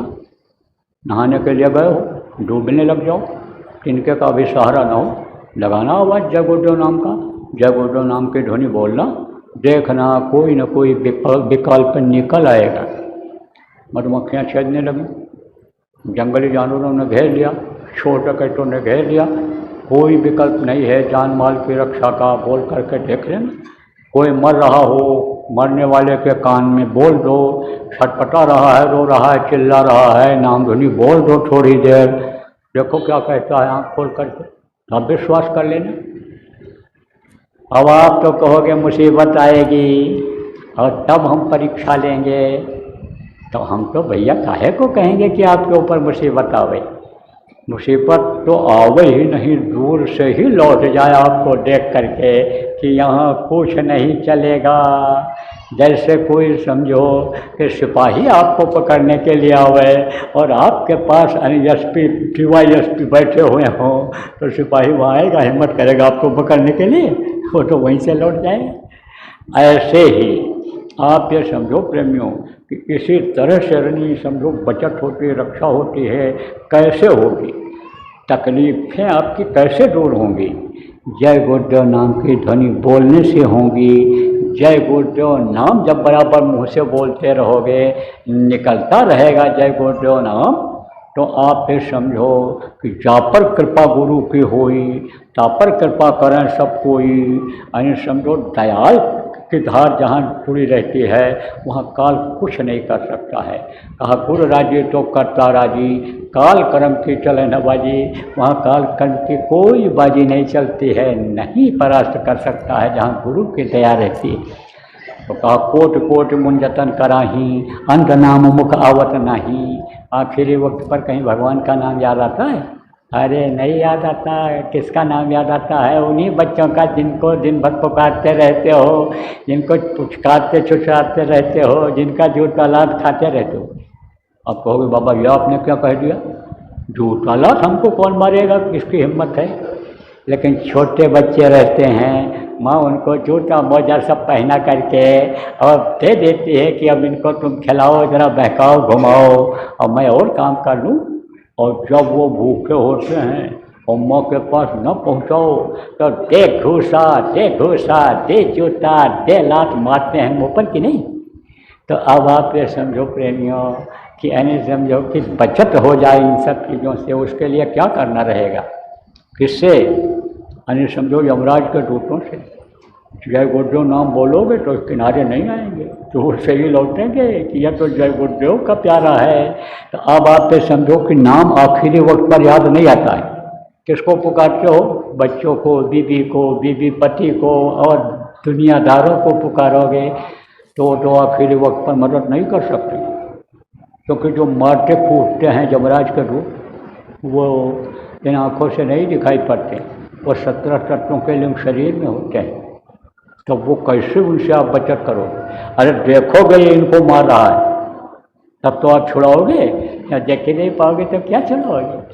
लेकिन ये जय गुरुदेव नाम जब उनकी बचत करेगा, जय गुरुदेव बोलने वाले के नज़दीक नहीं आते हैं, लेकिन प्रेम से जो बोलता है रीझ जाता है। कहा प्रेम प्रेम तो राम राम तो सब कहें, ठग ठाकुर और चोर और बिना प्रेम रीझे नहीं। स्वामी नंद के शोहर प्रेम से श्रद्धा से अगर आप बोलोगे तो वो हाजिर मिलेंगे और फिर वो बचत कर देंगे आखिरी वक्त पर। आखिरी वक्त पर भी बचत करेंगे और यहाँ भी बचत होती रहेगी। जब जय गुरुदेव नाम बोल करके निकलोगे तब आप समझो कि पूरी गारंटी तो नहीं है, लेकिन समझो बचत का अन्य रास्ता निकल आएगा। तो जय गुरुदेव नाम की ध्वनि बोलना रहेगा, बहुत तकलीफ़ें दूर होंगी इससे। जिनके जिनके घर में तकलीफ़ रहती है, आप लोग जय गुरुदेव नाम की ध्वनि बोलना। कैसे बोलोगे अभी आपको बताता हूँ, और उसके बाद में ये जो वर्णात्मक नाम जय गुरुदेव नाम है, इसको बताने समझाने के बाद आपको 5 नाम ध्वन्यात्मक नाम बताऊँगा, जो मुँह से नहीं लिया जाता है, सुना जाता है। शब्द रूपी जो नाम है, उसी शब्द में से, आवाज़ में से यह नाम निकलता है। तो वो मैं अभी आपको बताऊंगा, रटाऊंगा, याद कराऊंगा। उस नाम को तो किसी को बताना नहीं है। और जय गुरुदेव नाम को आप बता सकते हो। जय गुरुदेव नाम की ध्वनि आप जोर जोर से बोल सकते हो, कहीं आपत्ति न हो लाउड स्पीकर भी लगा सकते हो। पड़ोसी आपत्ति करें या कहीं रोक टोक हो लाउड स्पीकर बजाने में, तो वहाँ पर नहीं, ऐसे बोलो। तो इसको तो आप बोल सकते हो। रिश्तेदार, नातेदार, पड़ोसियों को भी, हित मित्रों को भी आप बता सकते हो। तो जय गुरुदेव नाम की ध्वनि बोलोगे और सुमिरन ध्यान भजन जो मैं अभी बताऊंगा आप करोगे तो कुछ दिन में बहुत सी तकलीफ़ों में आराम मिल जाएगा। जो पुराने लोग हों उनकी मैं एक बात नहीं सुनूंगा, क्योंकि सब बताया जा चुका है आप, और आप करते नहीं हो। तो जब आप करते नहीं हो तो आपको फ़ायदा नहीं होता है। करोगे तो नहीं फायदा होगा, करोगे तो उसमें दया दुआ भी गुरु के काम करेगी, लेकिन करोगे नहीं तो कोई फायदा नहीं होगा। घाट पर जब कोई बैठता है तो मल्लाह को भी रहता है कि लाओ भाई बैठा है बहुत देर से पार कर दें। अब घर से बुला बुला के मल्लाह नाव पर बैठा कर पार नहीं किया करता है, बस यही बात आप समझ लो। तो जिनको पहले युक्ति उपाय बताया गया है, जिनको नाम के लिए नाम ध्वनि बोलने के लिए बताया गया है, जिनको आप समझो नाम दान दिया गया है, वो ये तीनों काम करना रहेगा पुराने लोगों को। लेकिन जो पहली बार आप आए हो, आप ये मंच से मैं बता दे रहा हूँ दो बातों को, इसको करना रहेगा। जय गुरुदेव नाम की ध्वनि बोलनी रहेगी, और ये सुमिरन ध्यान भजन बताऊँगा, और यह नाम बताऊँगा। इसको आपको यानी समझो जाप करना रहेगा, माला फेरना रहेगा, इन नामों का ध्यान लगाना रहेगा, भजन सब अभी बताऊँगा। तो आप लोग ये दोनों काम करना। अब रही बात ये कि घर पर जो लोग रहते हैं उनको इन नामों को बताना नहीं है किसी को। जो 5 नामों भी बताऊँगा उनको नाम ध्वनि अगर आप करोगे, बैठाओगे, तो धीरे धीरे उनके भी कर्म कटेंगे, भाव जगेगा, नामदान ले लेंगे, भजन करने लगेंगे, तो उनकी भी तकलीफ़ें धीरे धीरे चली जाएंगी। और ज़्यादा परेशानी है आपको, बहुत परेशान हो, तो आपसे मिल लूँगा। कब मिलूँगा? तुरंत नहीं मिलूँगा, फिर तो आपको इंतज़ार करना पड़ेगा, फिर तो 4 बजे के बाद ही मिल पाऊँगा, क्योंकि हमको भी काम और रहता है। तो आप समझो कि कुछ प्रसाद वगैरह तैयार कर रहे हैं भोजन का, ले लेना, थोड़ी देर आराम कर लेना।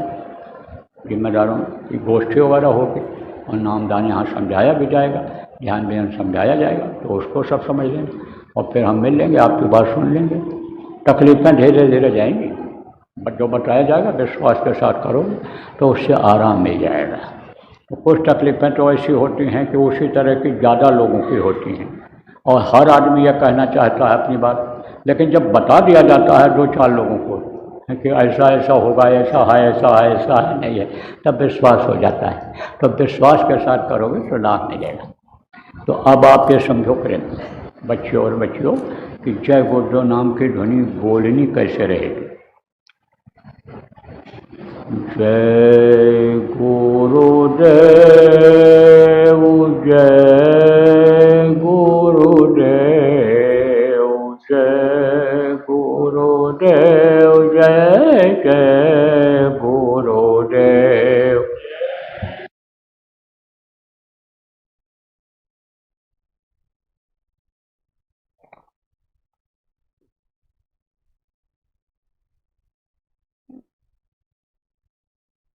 जय गुरुदेव, जय गुरुदेव, जय गुरुदेव, जय जय गुरुदेव।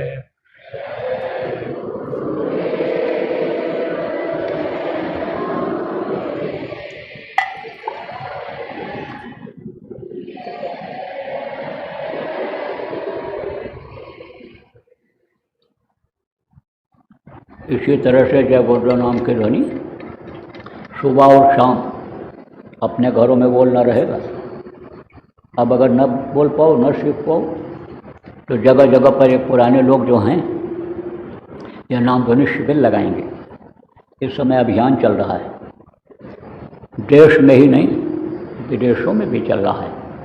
50 देशों में गुरु महाराज का फोटो लग गया, प्रेमी हो गए। गुरु महाराज के जाने के बाद 15 देशों में तो मैं गया नामदान देने के लिए। आप ये समझो कि ऐसे बड़े बड़े देशों में और ऐसे देशों में कि जहाँ ना हिंदी समझते ना अंग्रेजी, चीन में, और वहाँ भी नाम ध्वनि हो रहा है, वहाँ भी ध्यान भजन कर रहे हैं, वहाँ भी साधना शिविर लग रही है, वहाँ भी त्रियोदशी और आप समझो पूर्णिमा का भंडारा हो रहा है। जगह जगह लोगों ने मंदिर बना लिया, विदेशों में आश्रम बना लिया, तो सब जगह चल रहा है नाम ध्वनि, सब जगह चल रही है। कहीं 4 घंटे की, कहीं 24 घंटे की, कहीं 3 दिन की लगातार, कहीं 5 दिन की लगातार, कहीं 9 दिन की लगातार अखंड नाम ध्वनि सब जगह हो रही है। तो ये प्रेमी लोग जगह जगह नाम ध्वनि का आयोजन कर रहे हैं और करेंगे। तो जहाँ नज़दीक में आपके होगा वहाँ चले जाना, या आप नए लोगों के यहाँ किसी के यहाँ जगह हो आप लोग भी अगर 4 घंटे के नाम धुनी करना चाहते हो तो यहाँ अभी गोष्ठी होगी, मीटिंग होगी, उनको लिखा देना, आपके यहाँ भी हो जाएगा। तो यह लगातार चलेगा। कब तक चलेगा? आप समझो गुरु पूर्णिमा तक चलेगा। 27 जुलाई के पहले पहले आपको इसको पूरा कर देना है, ख़त्म कर देना है। कोशिश करो कि गांव-गांव में लग जाए, जिससे नए लोग भी जो यहाँ नहीं आए हैं उनको भी लाभ मिल जाए। प्रभु का इस वक्त का जीता जागता जो वर्णात्मक नाम है उसको पुकार लें। तो इसी तरह से नाम धुनी चलेगी। शिविर लगाओगे, उसमें सीख जाओगे, याद हो जाएगा, रट जाएगा, फिर हमेशा मुँह से वही निकलता रहेगा। बच्चों को याद हो जाएगा, स्कूल जाएंगे, कोई दिक्कत आई, परेशानी आई, चाहे गुरुदेव नाम मुँह से निकलेगा तो बचत हो जाएगी। तो पहला था यह वर्णात्मक नाम, दूसरा है ध्वन्यात्मक नाम, तो वो है 5 नाम। तो जिसका नाम होता है उसका रूप होता है, उसका स्थान होता है और उसकी होती है आवाज़। जैसे आपका नाम है और आपका रूप या चेहरा है और आप कहीं रहते हो, आपका स्थान है, ऐसे ही ये 5 धनी हैं। इनका नाम है, इनका रूप है, इनका स्थान है और इनकी है आवाज़। तो वो मैं अभी आपको बताऊंगा और रटाऊंगा, याद कराऊंगा। जितना आप याद कर सकते हो याद कर लो। जो न याद हो पावे उसका लिखा हुआ कागज़ यहीं सत्संग के बाद आपको मिल जाएगा। न मिल पावे तो पुराने लोगों से पूछ करके आप लिख लेना और याद कर लेना। जब याद हो जाए तब कागज़ को फाड़ करके कहीं सुनसान जगह पर फेंक देना, बताना मत किसी को। अगर आप बता दोगे तो उसका कोई फ़ायदा नहीं होगा और ये नाराज़ हो गए कि इन्होंने मेरी इज्जत नहीं किया, तो कोई नुकसान हो। नुकसान का कोई भी काम आप मत करना। अब प्रेमियों आपको ये भी बता दें कि आप बताओगे तो नुकसान होगा, हम बताएंगे तो क्यों नहीं होगा। देखो, जिसको पावर होता है, अधिकार होता है, उसके ज़बान में भी पावर होता है। जैसे आप चले जाओ किसी दफ्तर में, जगहधरी में, तो वहाँ पर आदमी मिलेंगे आपको। कौन मिलेगा? अधिकारी मिलेंगे, कर्मचारी मिलेंगे। कोई मिलने जुलने वाला आया है तो वो भी वहीं होगा। किसी से भी कहो कि साहब को थप्पड़ मारो, कोई मारेगा? नहीं मारेगा। और अगर साहब ने कह दिया, अधिकारी ने कह दिया इसको थप्पड़ मारो, चटाचट पड़ेगा कि नहीं? जो बात आपने कही वही अधिकारी ने कहा, लेकिन आपके कहने पर किसी ने थप्पड़ नहीं मारा और अधिकारी ने कह दिया और थप्पड़ पड़ गया आपके ऊपर, तो समझ लो उसको पावर था।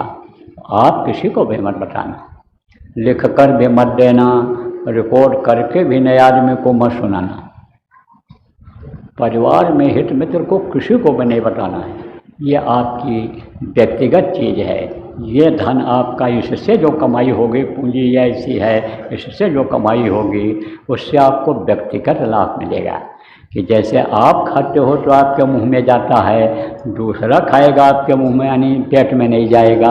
आप खाते हो मुंह में जाता है, मुंह से पेट में चला जाता है, आप ही के जाएगा। ऐसे समझ लो ये व्यक्तिगत चीज़ है। आपकी रोटी आपके मुंह में जाएगी, आपके पेट में जाएगा। दूसरे की रोटी जो दूसरा खा रहा है आपके पेट में कैसे आएगा? उड़कर पहुंच जाएगा। यही बात आप समझ लो। तो बताना मत किसी को। और अभी आपको बताऊंगा ध्यान लगाना। जब ध्यान लगाओगे तो अंदर में कुछ दिखाई पड़ेगा। आपको भजन करना बताऊंगा, अंदर में कुछ सुनाई पड़ेगा, तो खुश हो जाओ। खुश हो करके दूसरों को, किसी को मत बताना। बता दोगे तो बंद हो जाएगा, फिर न दिखाई पड़ेगा न सुनाई पड़ेगा। और फिर उसी सुंदर दृश्य को देखने के लिए, वही मस्तानी आवाज़ सुनने के लिए तड़पोगे, रोओगे, फिर जल्दी वो मिलेगा नहीं। इसलिए बताना मत, नहीं तो बंद हो जाएगा। अब आप समझो 3 चीज़, सुमिरन, ध्यान और भजन। सुमिरन किसको कहते हैं? माला जपने को सुमिरन कहते हैं। दूसरा है ध्यान। ध्यान किसको कहते हैं? आँख से देखने को ध्यान कहते हैं। और तीसरा है भजन। भजन किसको कहते हैं? कान से सुनने को भजन कहते हैं। माला जपने को सुमिरन, आँख से देखने को ध्यान और कान से सुनने को भजन कहते हैं। तो तीन चीज़ यह है, आप समझो, सुमिरन, ध्यान और भजन। और तीन चीज़ आप और समझो, 3 आँख, 3 कान और 3 नाक। नए लोग कहोगे भाई ये कैसे? देखो 2 आँखें ये आपकी, इनसे बाहर की चीज़ आप देखते हो, और एक आँख अंदर जीवात्मा में है। जीवात्मा कहाँ बैठी है? यहाँ पर। पूरे शरीर को यही चलाती है। इसमें 10 प्रकार के प्राण हैं, खट चक्र हैं, 72,000 नाड़ियाँ हैं, लाखों की संख्या में नसें हैं, मांस है, खून है, आप ये समझो बहुत चीज़ें हैं। इसका ताना बाना कुछ अलग ही है, इसीलिए हर कोई इसको बना नहीं सकता है। या माँ के पेट में 9 महीने में तैयार होता है। माँ के अंदर जन्म अष्टप्रणामी विद्युत शक्ति होती है, जल पृथ्वी अग्नि वायु और आकाश का कुछ अंश होता है, उससे यह तैयार होता है। तो एक आँख है जीवात्मा में, 3 आँख बाहरी आँखों से बाहर की चीज़ देखी जाती है, और जीवात्मा की आँख से ऊपरी लोगों की चीज़ें देखी जाती हैं। स्वर्ग, वैकुंठ, ब्रह्म पार ब्रह्म लोक, सतलोक, अलग लोक, अगम लोक, वो सब उससे दिखाई पड़ता है। जो कान या बाहर, इससे बाहर की आवाज़ सुनाई पड़ती है, और एक कान अंदर जीवात्मा में है, उससे जिसको अनहद वेदवाणी कहते हो, आकाशवाणी कहते हो, इसको वीरा कहा गया, गुरुवाणी कहा गया, स्पिरिचुअल मास्टर ने साउंड कहा, मुसलमान फकीरों ने गायबी आवाज़, खुदाई आवाज़ कहा, जिसको आयतें उतरना कहा।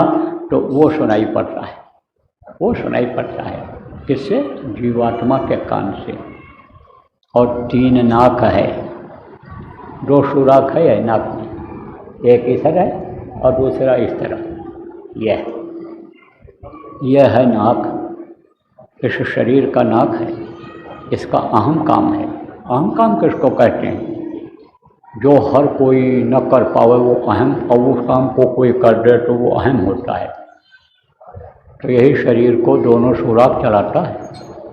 एक सुराख से एक बार अच्छी हवा अंदर जाती है और प्राणों को मिलती है, प्राण ये चलते रहते हैं, शरीर चलता रहता है, पूरा काम ये शरीर करता रहता है, खाने पीने, सोने और समझो कमाने का सारा काम यह करता रहता है, मन चित्त बुद्धि को सही रखता है। तो आप ये समझो कि हवा जाती है ये अंदर एक नाक से एक बार में अच्छी हवा, और दूसरे नाक के सुराख से गर्म हवा, गंदी हवा अंदर की बाहर निकलती है।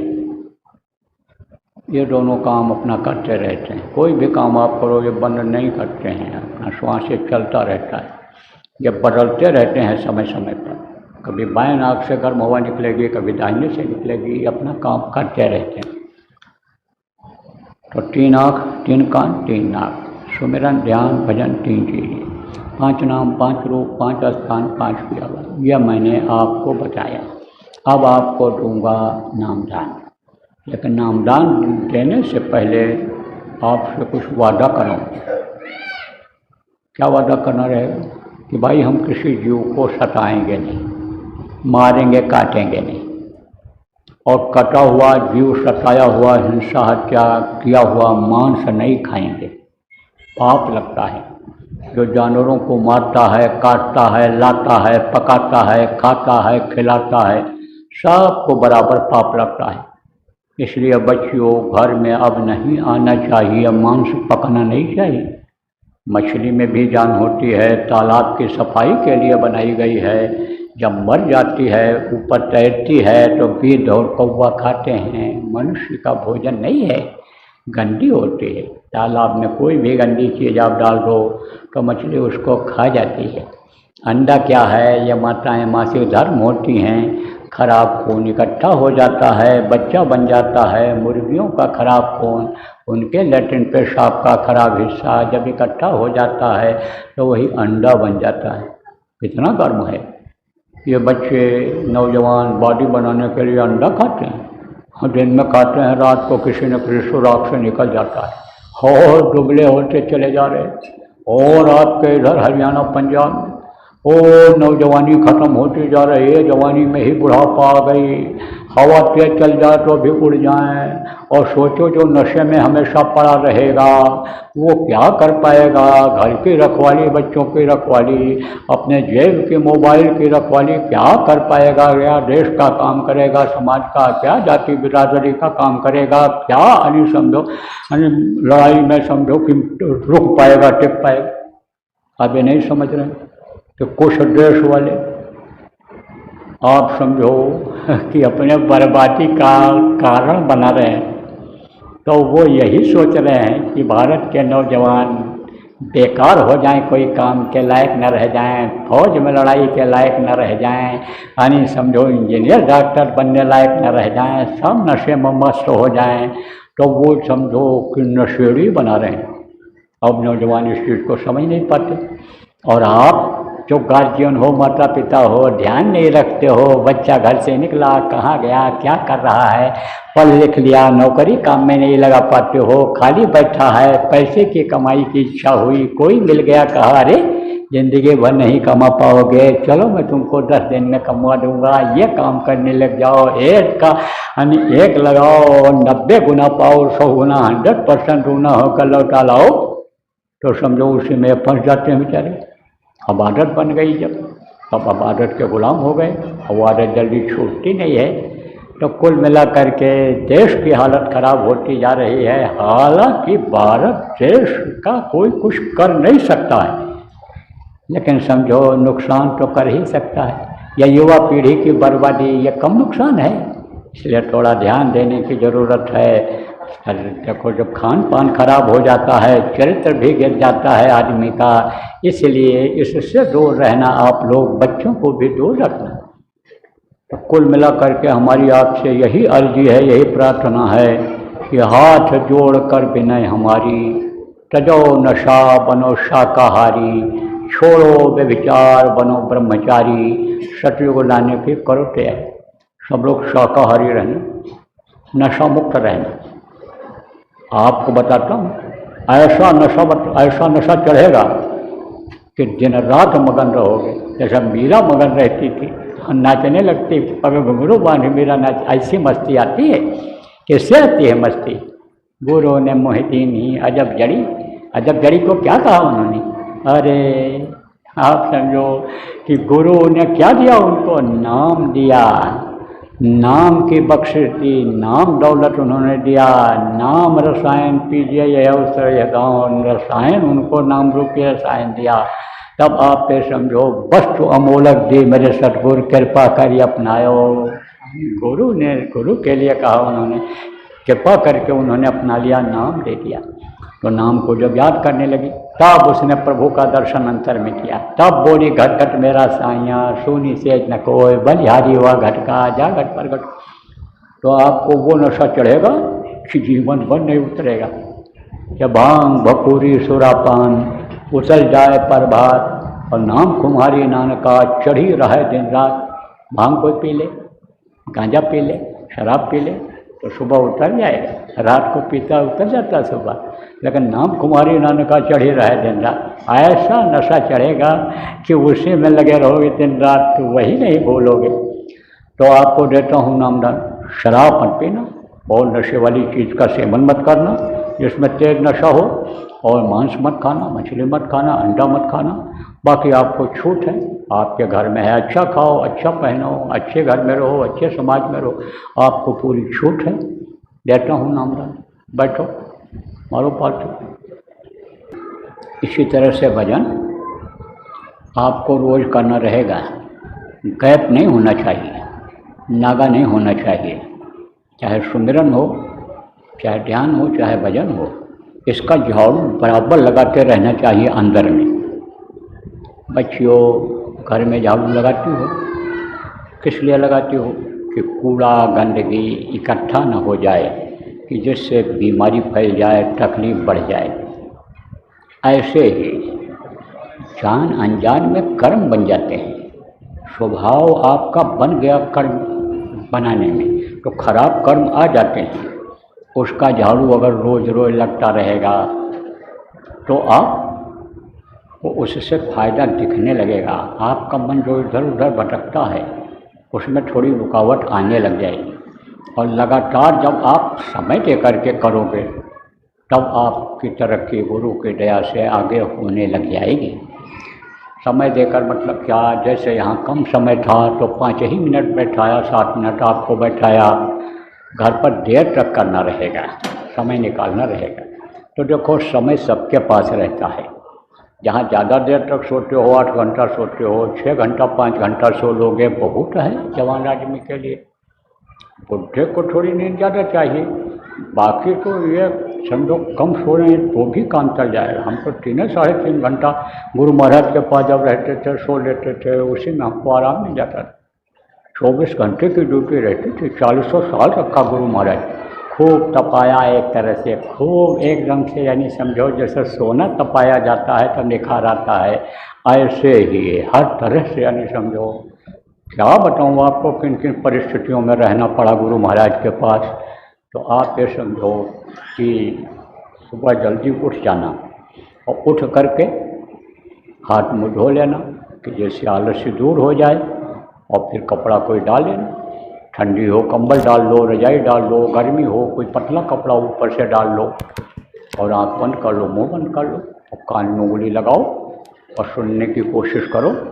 देखो कितनी बढ़िया आवाज़ आती, मधुर मधुर कर चाहे घनघोरा, रियाहीन दरपट मनमोरा। आप ये समझो सब तो लिख दिया, सब तो लिख दिया गोस्वामी जी महाराज ने। कुदर माल सुडंड जराया, देखूं को ब्रह्मांड निकाया।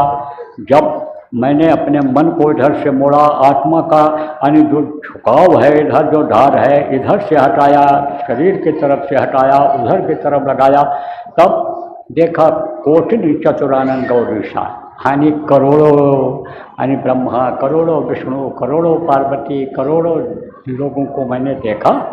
जब देखा तब उन्होंने लिखा है रामचरित मानस, राम का चरित्र जो उनको अंदर में दिखाई पड़ा वो उन्होंने लिखा है, रामचरित मानस उसका नाम रखा है। लेकिन अब जो न समझ पाते हैं वो तो चौपाई ही पढ़ते रहते हैं, आप समझो अर्थ भी नहीं समझ पाते हैं।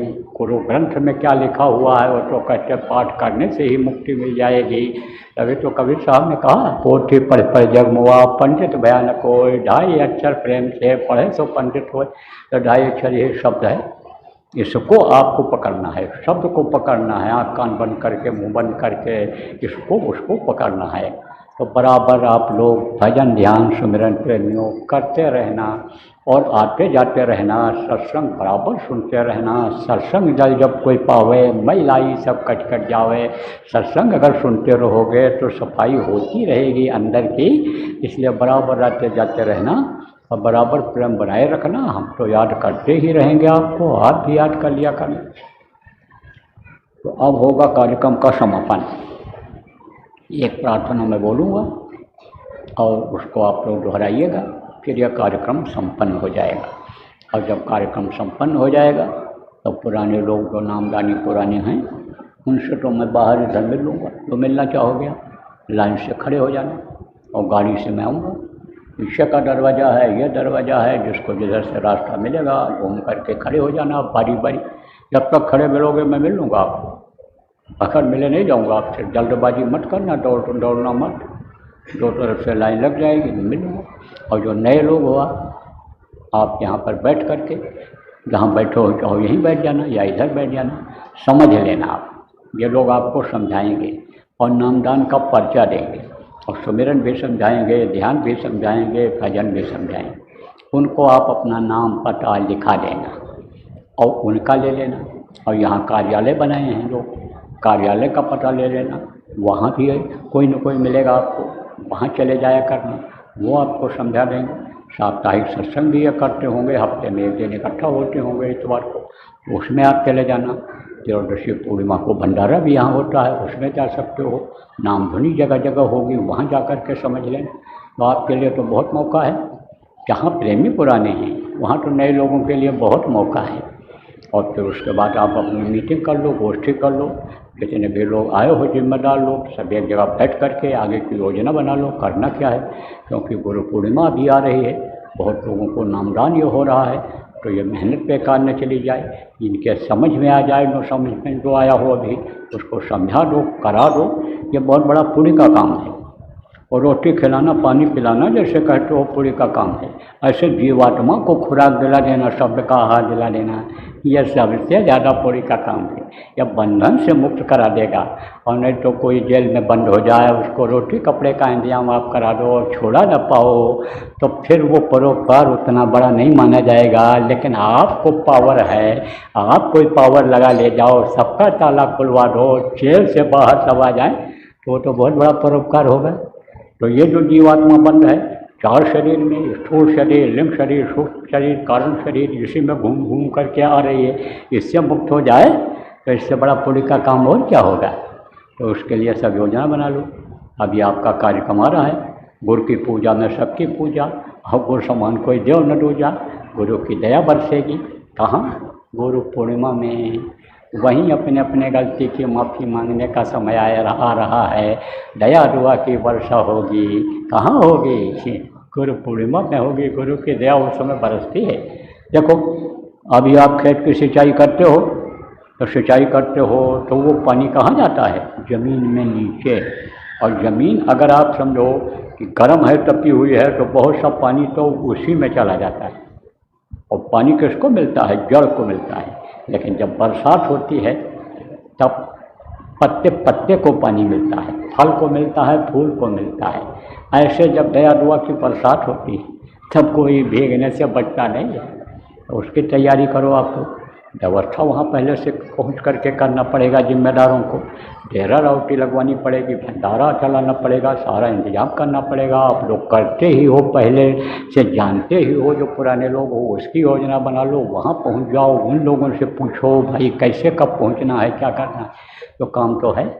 सारी मीटिंगें आज कर लो, आप सब निश्चित कर लो। यहाँ आप समय नहीं है आपके पास, इसलिए आप तैयारी कुछ पूर्णिमा की भी करो। तो अब मैं प्रार्थना बोलूँगा, आप लोग दोहराइएगा, बस ये कार्यक्रम संपन्न हो जाएगा। मेहर के नजर करो मेरी ओर, मेहर के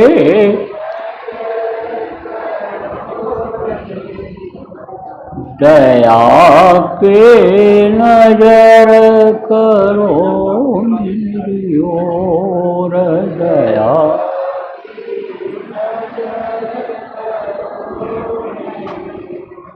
निष्दिन तुम्हें निहारूं सतगुरु निष्दिन।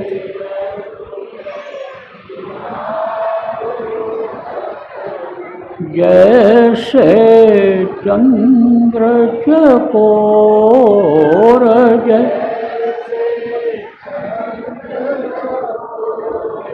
दया के नजर करो योर, दया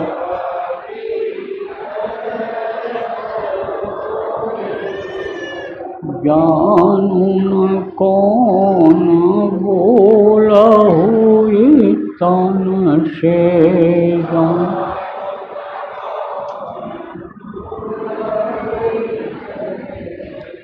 लियो हमसे मुख मोड़ लियो,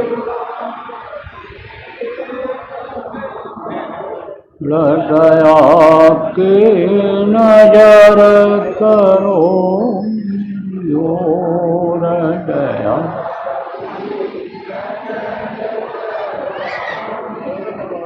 बालक जानी चूक बिसरावोगा,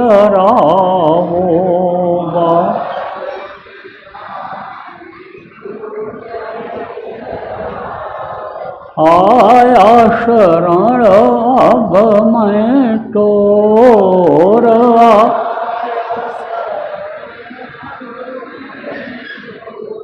और दया के नजर करो और दया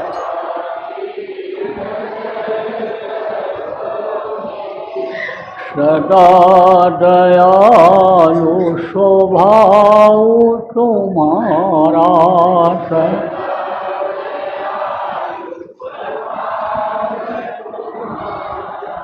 मेरी बेरी आकाश भयं कठोर में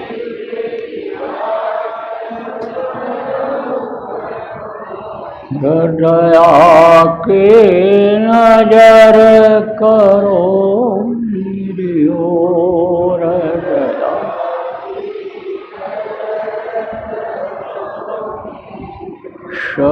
शरणागत की लाज न राखो शरण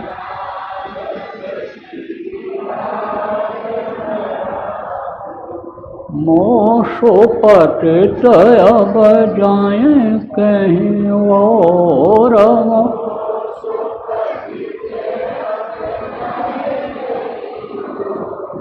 दया के नजर करो मेरी ओर दया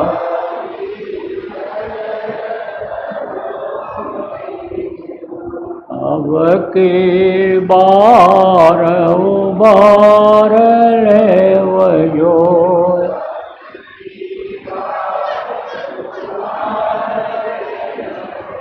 किरण डरब पग यही मग और बेर